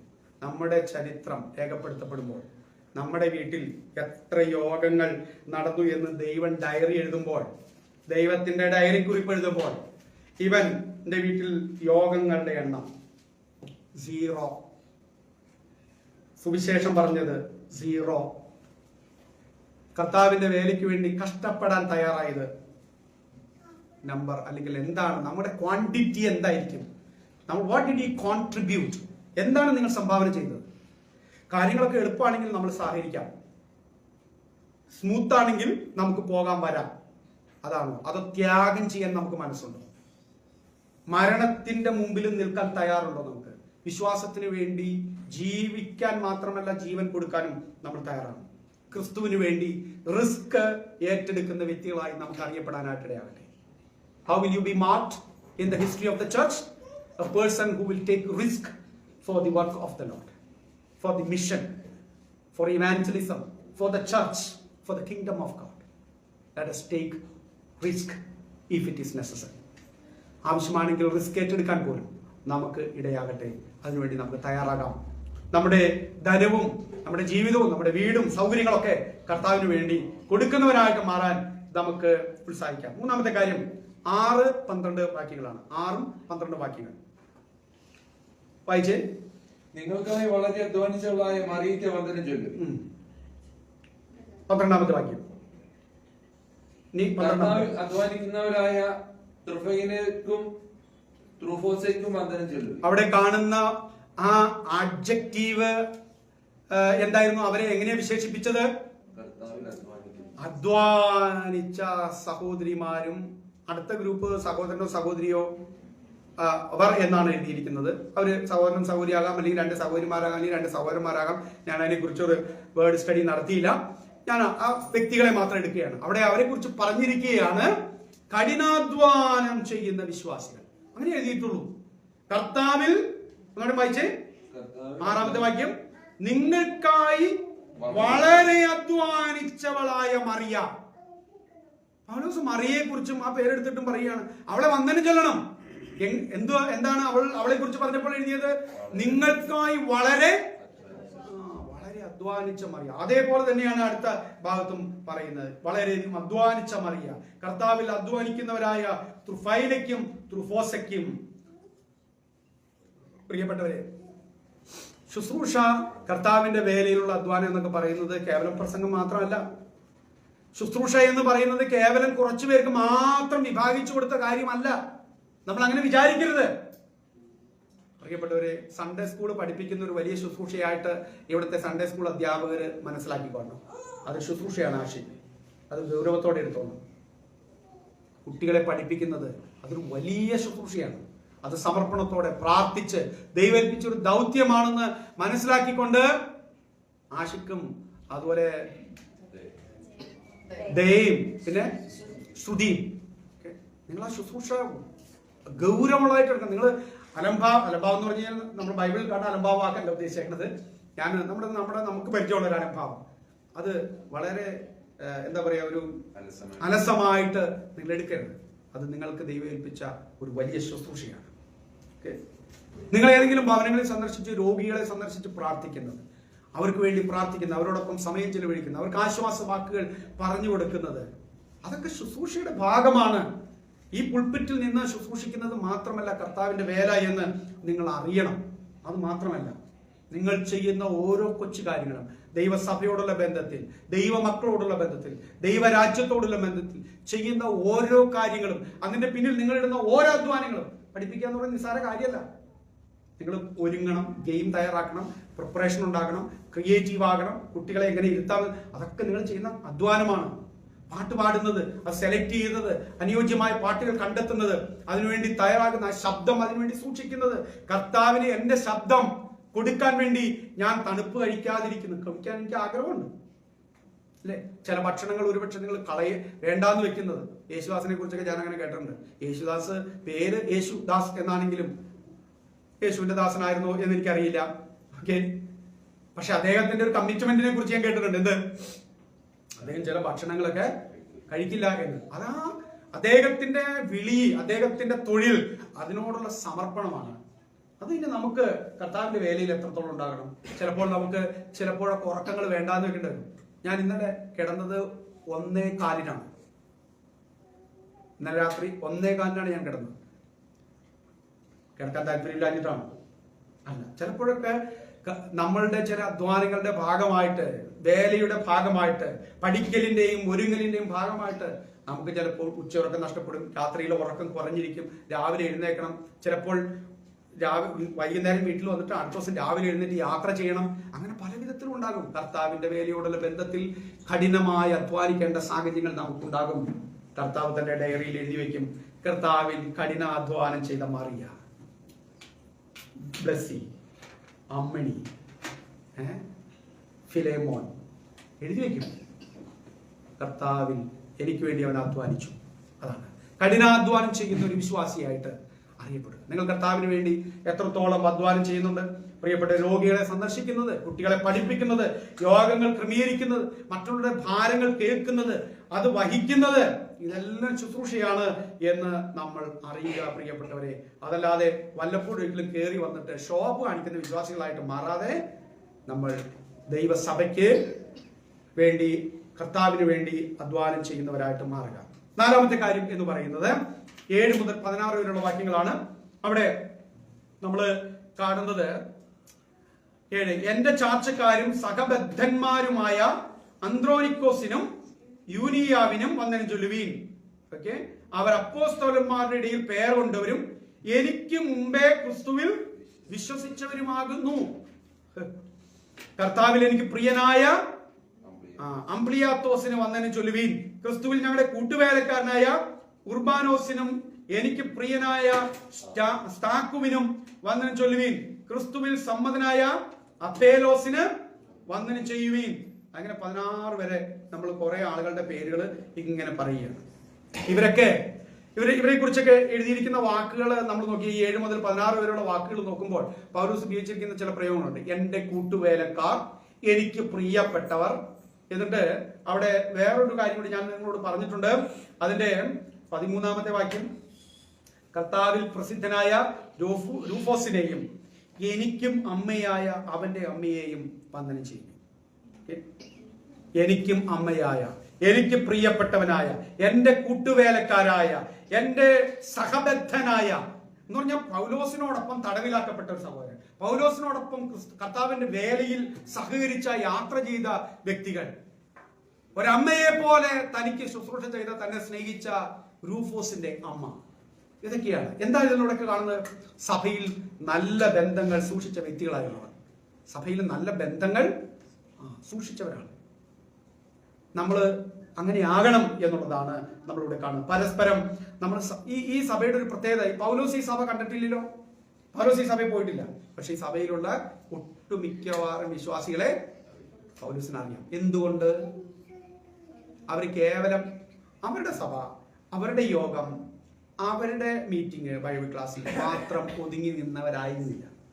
മറ്റ് സ്ഥലം സഭകളിലും മറ്റ് പ്രാദേശിക സഭകളിലും പോവുകയും അവരോടൊപ്പം സഹകരിക്കുകയും അവരോടൊപ്പം പ്രവർത്തിക്കുകയും ചെയ്തവരായിരുന്നു. പൗലോസ് അല്ലായിരുന്നു ഇവരിൽ പലരെയും വിശ്വാസത്തിലേക്ക് കൊണ്ടുവന്നത്. ഇവരൊക്കെ പലരും പല ആളുകളാൽ, പല വ്യക്തികളാൽ വിശ്വാസത്തിലേക്ക് വന്നവരാണ്. ചില ഞങ്ങളുടെ വർക്ക്ഷോപ്പേ ഞങ്ങൾ പോവുള്ളൂ എന്ന് ചിന്തിക്കുന്ന കുറെ വിശ്വാസികളുണ്ട്. ഞങ്ങളുടെ മീറ്റിംഗ് ആണോ? എന്നോടൊരു പണ്ട് ഒരാള്, ഞാൻ നിങ്ങളോട് പറഞ്ഞിട്ടുണ്ട് അല്ലേ, ഒരാള് ഞാനിങ്ങനെ ഒരു ആശംസയൊക്കെ പറഞ്ഞിറങ്ങി കഴിഞ്ഞപ്പോൾ പുള്ളിക്ക് ഭയങ്കര കൗതുകം തോന്നി. ഞാൻ ആരാണ്? പുള്ളി വളരെ കൗതുകപരമായിട്ട് വന്നിട്ട് പ്രൈസ് ദി ലോർഡ് പാസ്റ്റർ, വളരെ ഇഷ്ടപ്പെട്ടു, ആശംസ വാചകങ്ങളൊക്കെ വളരെ ഇഷ്ടപ്പെട്ടു. പക്ഷെ ഏത് സഭയാണ്? ഞാൻ പറഞ്ഞു ഞങ്ങളുടെ സഭയുടെ ഒരു ന്യൂ ലൈഫ് ക്രിസ്ത്യൻ ചർച്ച് എന്നാണ്. ഓ, ഞാൻ സഭയുടെ പേര് ഇത് ലൈവ് പോകുന്നോണ്ട് പറയുന്നില്ല. അല്ല അല്ലേ? ഞാൻ പറഞ്ഞു. അപ്പൊ അടുത്തത് എൻ്റെ സ്നേഹിതനായ പാസ്റ്ററുണ്ട്, പുള്ളി അത് സന്ദർഭോചിതമായിട്ട് നല്ല രീതിയിൽ അവിടെ കൈകാര്യം ചെയ്തു. പുള്ളി നല്ല, എനിക്കും ബുദ്ധിമുട്ടുണ്ടാക്കണ്ട, പറഞ്ഞാക്കും ബുദ്ധിമുട്ടുണ്ടാക്കണ്ട എന്ന നിലയിൽ അതൊരു കൃപയാണ്. അതും ഒരു ആ സന്ദർഭത്തിനനുസരിച്ച് എന്നെയും ഫീൽ ചെയ്യിപ്പിക്കാതെ, പറഞ്ഞ ആളുടെ തോന്നിവാസത്തെയും പുള്ളിക്കും ബുദ്ധിമുട്ടുണ്ടാക്കിക്കാത്ത വിധത്തിൽ പാസ്റ്റർ നല്ല രസകരമായിട്ട് കൈകാര്യം ചെയ്തു. ഇപ്പൊ ചില ആളുകളുണ്ട്, നമ്മുടെ സഭ, ഞങ്ങളുടെ സഭ, ചില ആളുകൾക്ക് അങ്ങ് സ്പിരിറ്റ് കയറുകയാണല്ലോ. ആസ്ഥാനം കുമ്പനായവർക്ക് അവർക്ക് അതിന്റെ, ആസ്ഥാനം പറന്തല്ലും പുനലൂരായവർക്ക് അതിന്റെ സ്പിരിറ്റ്, അങ്ങനെ മുളക്കുഴ, പുനലൂര്, കായംകുളം, ഈ സ്പിരിറ്റ്, അങ്ങനെ ഒരു സ്പിരിറ്റ് ആക്കിയും ഉണ്ടായിരുന്നെങ്കിൽ എന്ന് ചിലപ്പോഴൊക്കെ ആലോചിച്ച് പോകാറുണ്ട്. അത് ഇല്ലാത്തതാണ് ഇപ്പൊ പ്രശ്നം. ചിലർക്ക് അങ്ങനെ സ്പിരിറ്റ് കയറുകയാണ്. ഞങ്ങളുടെ യോഗമാണെങ്കിൽ എല്ലാ യോഗത്തിനും പോകാനൊന്നും ഞാൻ പറയില്ല കേട്ടോ, എല്ലാ യോഗത്തിനും പോകണമെന്ന് ഞാനിപ്പോ ചില മീറ്റിങ്ങുകൾക്ക് പോകാറില്ല, അത് വേറെ. പക്ഷേ ദൈവമക്കളെ നമുക്ക് ദൈവമക്കളായിട്ട് കാണാനായിട്ട് കഴിയും, ശുശ്രൂഷകരായിട്ട് കാണാൻ കഴിയും. ഇവരെന്താ ചെയ്തത്? പൗലോസിനെ കുറിച്ച് അവർക്ക് അറിയാമായിരുന്നു. അവരവിടെ പോയി കൈ കൊടുത്തു, കൂട്ടുവേലക്കാരായി, സഹബദ്ധന്മാരായി, അമ്മയായി മാറി, കരുതൽ കാണിച്ചു, നല്ല ബന്ധങ്ങൾ സൂക്ഷിച്ചു. നിങ്ങളുടെ അയൽപക്കത്തുള്ള വിശ്വാസികൾ എത്ര പേർക്ക് അറിയാം? അത് നമ്മുടെ സഭയിലല്ല, അവര് വേറൊരു സഭയിൽ. ഇങ്ങനെയുള്ള നമ്മൾ പറയുന്നത്, അത് നമ്മുടെ സഭയിലല്ല, അവര് വേറൊരു സഭയിൽ പോണവരാണ്. ആറ്റിറ്റ്യൂഡാണ് നമുക്ക്, അത് പാടില്ല. എല്ലാ ദൈവമക്കളെയും നമുക്ക് ഒരേപോലെ കാണാനായിട്ട് കഴിയണം. ക്രിസ്തുവിൽ ഉള്ള എല്ലാവരുമായിട്ട് സഹകരിക്കുവാൻ നമുക്ക് കഴിയണം പ്രിയപ്പെട്ടവരെ. ഓക്കെ, അപ്പോ നമുക്കും സഹബദ്ധന്മാരാകാം, കൂട്ടുവേലക്കാരാകാം, കൂട്ടുയാത്രക്കാരാകാം, ഒപ്പം സഹകരിക്കാം. നമുക്കും പലരുടെയും അമ്മയാകാം, അപ്പനാകാം, സഹോദരനാകാം, സഹോദരിയാകാം. ഞാൻ നിങ്ങളോട് പറയട്ടെ, ഒരു അമ്മയാകാൻ നിങ്ങൾ തന്നെ ജനിപ്പിക്കണമെന്ന് നിർബന്ധമൊന്നുമില്ല. ഒരു അപ്പനാകാൻ നിങ്ങൾ ജനിപ്പിച്ച ഒരു വ്യക്തിയാകണം, നിങ്ങൾക്ക് മക്കളുണ്ടാകണമെന്നോ ഉണ്ടായിക്കൂടായില്ലോ, അതൊന്നും അല്ല ഇവിടെ കാര്യം. ഇതൊരു മാനസിക അവസ്ഥയാണ്, ഇതൊരു മനസ്സിന്റെ ഒരു നിലവാരമാണ്, ഇതൊരു സമർപ്പണമാണ്. ഓക്കെ, ഇന്നലെ റേച്ചൽ മോള് എൻ്റെ ബർത്ത്ഡേക്ക് സ്റ്റാറ്റസ് ഇട്ടപ്പോൾ, though you are my uncle, you consider me as your own daughter. ഞാൻ അങ്ങനെയൊക്കെ ചെയ്തിട്ടുണ്ടോ എനിക്ക് അറിയാൻ പാടില്ല, പക്ഷെ ഏതായാലും അത് കേൾക്കുമ്പോൾ ഒരു സുഖം ഉണ്ടായിരുന്നു. അപ്പച്ച എന്നെ വിളിക്കുന്നത്. അപ്പോൾ മോളെഴുതി, റീച്ച മോളെ എഴുതിയേക്കാണ് അങ്ങനെ. ഓക്കെ, അമ്മയുടെ ആങ്ങളെയാണെങ്കിലും എന്നെ സ്വന്തം മോളെ പോലെയാണ് കരുതുന്നത്. ഇതെല്ലാം മനസ്സിന്റെ ഭാവങ്ങളും നമ്മുടെ സമർപ്പണങ്ങളുമാണ്. പൗലോസിന്റെ അമ്മയെക്കുറിച്ചും അപ്പനെക്കുറിച്ചും സഹോദരന്മാരെ കുറിച്ചും ബൈബിളിൽ ഒരിടത്തും കാണുന്നില്ല. കാണുന്നുണ്ടോ? ഒരിടത്തും നമ്മൾ പൗലോസിന്റെ ഡീറ്റെയിലും കുടുംബവും പശ്ചാത്തലവും ഒന്നും നമ്മൾ കാണുന്നില്ല. പിന്നെ നമുക്ക് ആകെ കേട്ട് പരിചയമുള്ള പൗലോസ് വലിയ പണക്കാരനായിരുന്നു, 2 കപ്പലിന്റെ ഉടമസ്ഥനായിരുന്നു, 3-4 MA ഉണ്ടായിരുന്നു എന്നൊക്കെയാണ് ഓരോരുത്തർ പറയുന്നത്. ആർക്കറിയാമെന്നൊക്കെ. പൗലോസ് ഏതായാലും വചനപാണ്ഡിത്യം ഉള്ള ഒരാളായിട്ട് നമുക്കറിയാം. ബാക്കിത്തെ കാര്യങ്ങളൊക്കെ ചരിത്രം പറയുന്നു, ഊഹാപോഹ ഐതിഹ്യങ്ങൾ എന്തെങ്കിലും ആകട്ടെ, കുടുംബപരമായിട്ടുള്ള ഒരു കാര്യം നമ്മൾ ബൈബിളില് കാണുന്നില്ല. ആകെ ഒരു അമ്മയെ കുറിച്ച് പറഞ്ഞപ്പോൾ ആ സ്വന്തം അമ്മയല്ല, പിന്നെ ആരുടെ അമ്മയാ? റൂഫോസിന്റെ അമ്മ. ആ അമ്മ എന്റെയും അമ്മയാണ്. നമുക്ക് അങ്ങനെയായിട്ട് മാറാൻ പറ്റും. നമ്മുടെ സഭയിലുള്ള സഹോദരി സഹോദരന്മാർക്ക്, മക്കൾക്ക് നമുക്കൊരു അമ്മയായി, അപ്പനായി, സഹോദരനായി, ചേട്ടനായി, അനിയനായിട്ട് മാറാൻ കഴിയണം. കേട്ടല്ലോ? അത് നമ്മുടെ സമർപ്പണമാണ്. സഹോദരിയായിട്ടും സഹോദരനായിട്ടും കാണാനായിട്ട് ഇടയാകട്ടെ. പ്രിയപ്പെട്ടവരെ, കർത്താവിന്റെ വേലയിൽ നല്ല ബന്ധങ്ങൾ നമുക്ക് വളർത്തിയെടുക്കാം, സൂക്ഷിക്കാം. അവസാനമായിട്ട് നമ്മൾ കാണുന്നത് 16-ാം അധ്യായം 17 മുതൽ 20 വരെയുള്ള വാക്യങ്ങളാണ്. അവിടെ നമ്മൾ കാണുന്നത് പൗലോസ് ഇതെല്ലാം പറഞ്ഞതിന് ശേഷം നമ്മൾ അവിടെ പറയുന്ന ഒരു കാര്യം എന്ന് പറയുന്നത്, സഹോദരന്മാരെ, നിങ്ങൾ പഠിച്ച ഉപദേശത്തിന് വിപരീതമായി ദ്വന്ദ്വപക്ഷങ്ങളെയും ഇടർച്ചകളെയും ഉണ്ടാക്കുന്നവരെ സൂക്ഷിച്ചു കൊള്ളണമെന്ന് ഞാൻ നിങ്ങളെ പ്രബോധിപ്പിക്കുന്നു. അവരോട് അകന്നു മാറുവീൻ. അങ്ങനെയുള്ളവർ നമ്മുടെ കർത്താവായ ക്രിസ്തുവിനെ അല്ല, തങ്ങളുടെ വയറിനെ അത്രേ സേവിക്കുകയും ചക്രവാക്കും മുഖസ്തുതിയും പറഞ്ഞ് സാധുക്കളുടെ ഹൃദയങ്ങളെ വഞ്ചിച്ചു കളയുകയും ചെയ്യുന്നു. നിങ്ങളുടെ അനുസരണം പരക്കെ എല്ലാവർക്കും പ്രസിദ്ധമായിരിക്കുന്നു. അങ്ങനെ 20 വരെയുള്ള വാക്യങ്ങൾ നമ്മൾ ആ നിലയിലാണ് കാണുന്നത്. ഇവിടുത്തെ കാണുന്ന ഒരു പ്രധാനപ്പെട്ട കാര്യം എന്തെന്നറിയാമോ?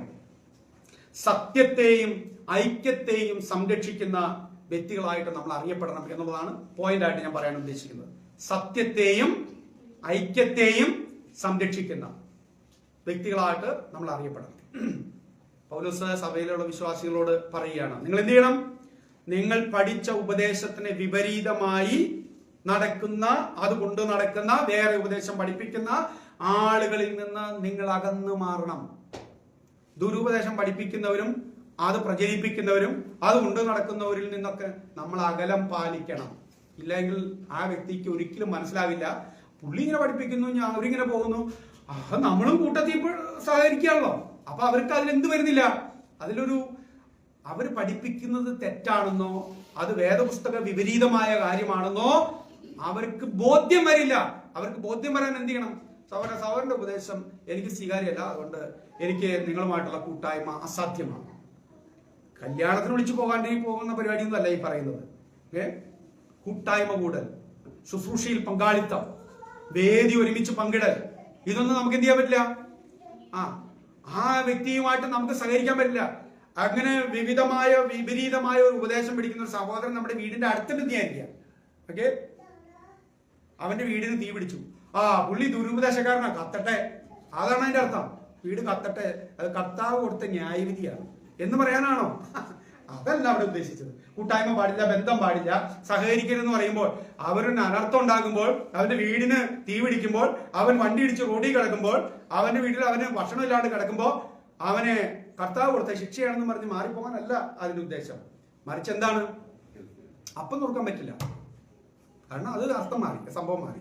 കൂട്ടായ്മ കൂടാൻ പറ്റില്ല, ഓക്കെ, വേദി പങ്കിടാനും പറ്റില്ല, ഒരു വിധത്തിലും പ്രോത്സാഹിപ്പിക്കാൻ പറ്റില്ല, ഒരുമിച്ച് സുവിശേഷ വേദിക്ക് പോകാനും പറ്റില്ല. കാരണം പുള്ളി പ്രസംഗിക്കണ ക്രിസ്തു അല്ല ഞാൻ പ്രസംഗിക്കണേ. പുള്ളി പറഞ്ഞ അവസാനം ഒരാളെ കൊണ്ടുവന്നിട്ട് നമ്മളും പുള്ളി പറയണത് വേറെ. അങ്ങനെ ശരിയാവും?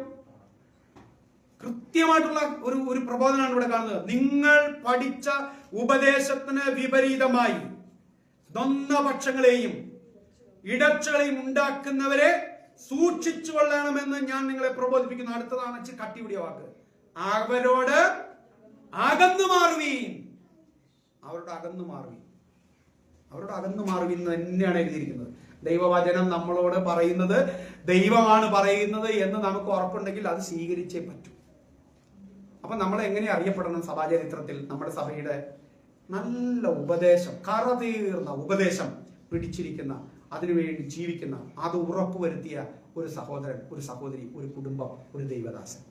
അതൊരുമ പുള്ളിക്ക് തന്നെ അറിയാൻ പാടില്ല പുള്ളി എന്നാ പറയുന്നത്. പുള്ളി കണ്ടിട്ടില്ലേ അവർ പറയുന്നത് എന്താണെന്നും, പൗലോസാണ് പറയുന്നത്, എനിക്ക് ചിന്തയുണ്ട്, അവർ പറയുന്നത് എന്താണെന്നും അവർ സ്ഥാപിക്കുന്നത് എന്താണെന്നും അവർക്ക് തന്നെ അറിഞ്ഞുകൂടാ.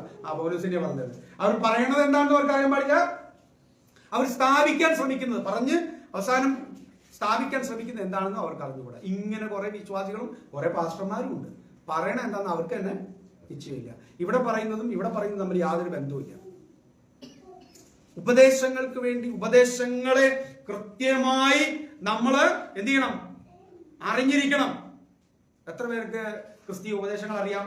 രക്ഷയെക്കുറിച്ച് അറിയാം, മാനസാന്തരത്തെക്കുറിച്ചും പാപമോചനത്തെക്കുറിച്ചും പരിശുദ്ധാത്മാവിനെ കുറിച്ചും സഭയെക്കുറിച്ചും വീണ്ടും വരവിനെ കുറിച്ചും ഒക്കെ പഠിച്ചിരിക്കുന്ന, മനസ്സിലാക്കിയിരിക്കുന്ന വസ്തുതാപരമായ അറിവുള്ള സഹോദരി സഹോദരന്മാർ എത്ര പേര് നമ്മുടെ ഇടയിലുണ്ട്?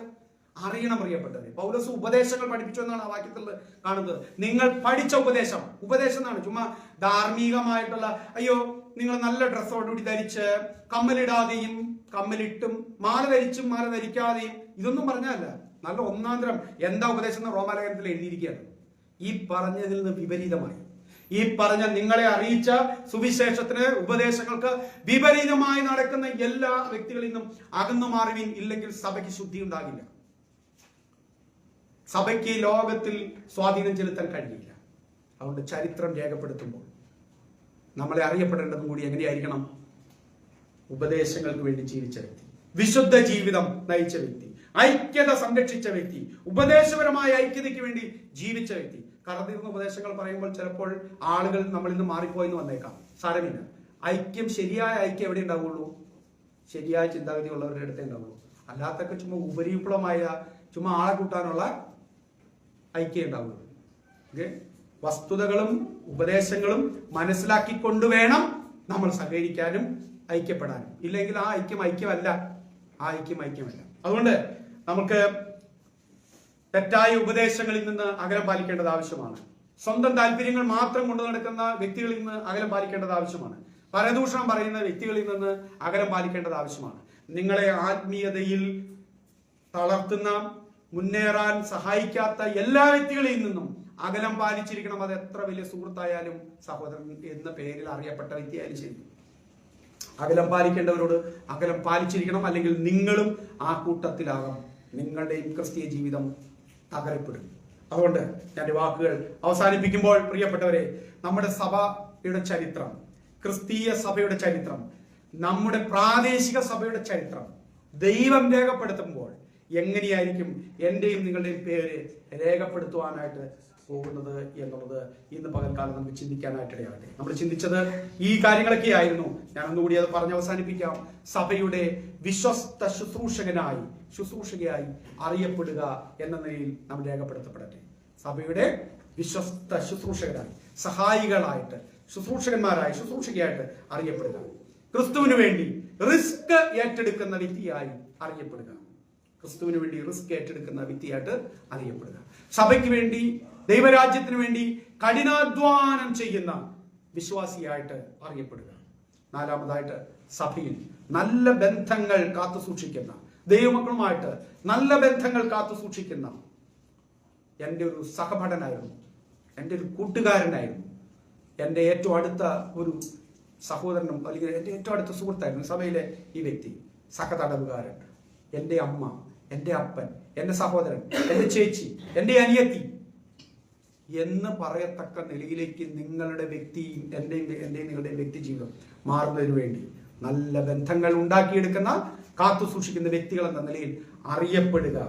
അവസാനമായി നമ്മൾ കണ്ടു, സത്യ ഉപദേശത്തെയും ഐക്യത്തെയും കാത്തു സൂക്ഷിക്കുന്ന ഒരു നല്ല വിശ്വാസി, പക്വതയും പാകതയുമുള്ള ഉപദേശങ്ങൾ അറിയുകയും അതിൽ ഉറച്ചു നിൽക്കുകയും ചെയ്യുന്ന ഒരു വിശ്വാസിയായിട്ട് നമ്മുടെ പേരുകൾ രേഖപ്പെടുത്തപ്പെടുവാൻ ഇടയാകട്ടെ. കണ്ണുകളടയ്ക്കാം, നമുക്ക് പ്രാർത്ഥിക്കാം. ഇന്ന് പകൽക്കാലം നമ്മൾ കേട്ട ഈ സന്ദേശം നമ്മുടെ ജീവിതത്തിൽ ഏറ്റെടുക്കാൻ പ്രിയപ്പെട്ടവരെ, നമുക്ക് ദൈവ വചനം നമ്മുടെ ജീവിതത്തിൽ ക്രിയ ചെയ്യുന്നതിനു വേണ്ടി നമുക്ക് സമർപ്പിക്കാം.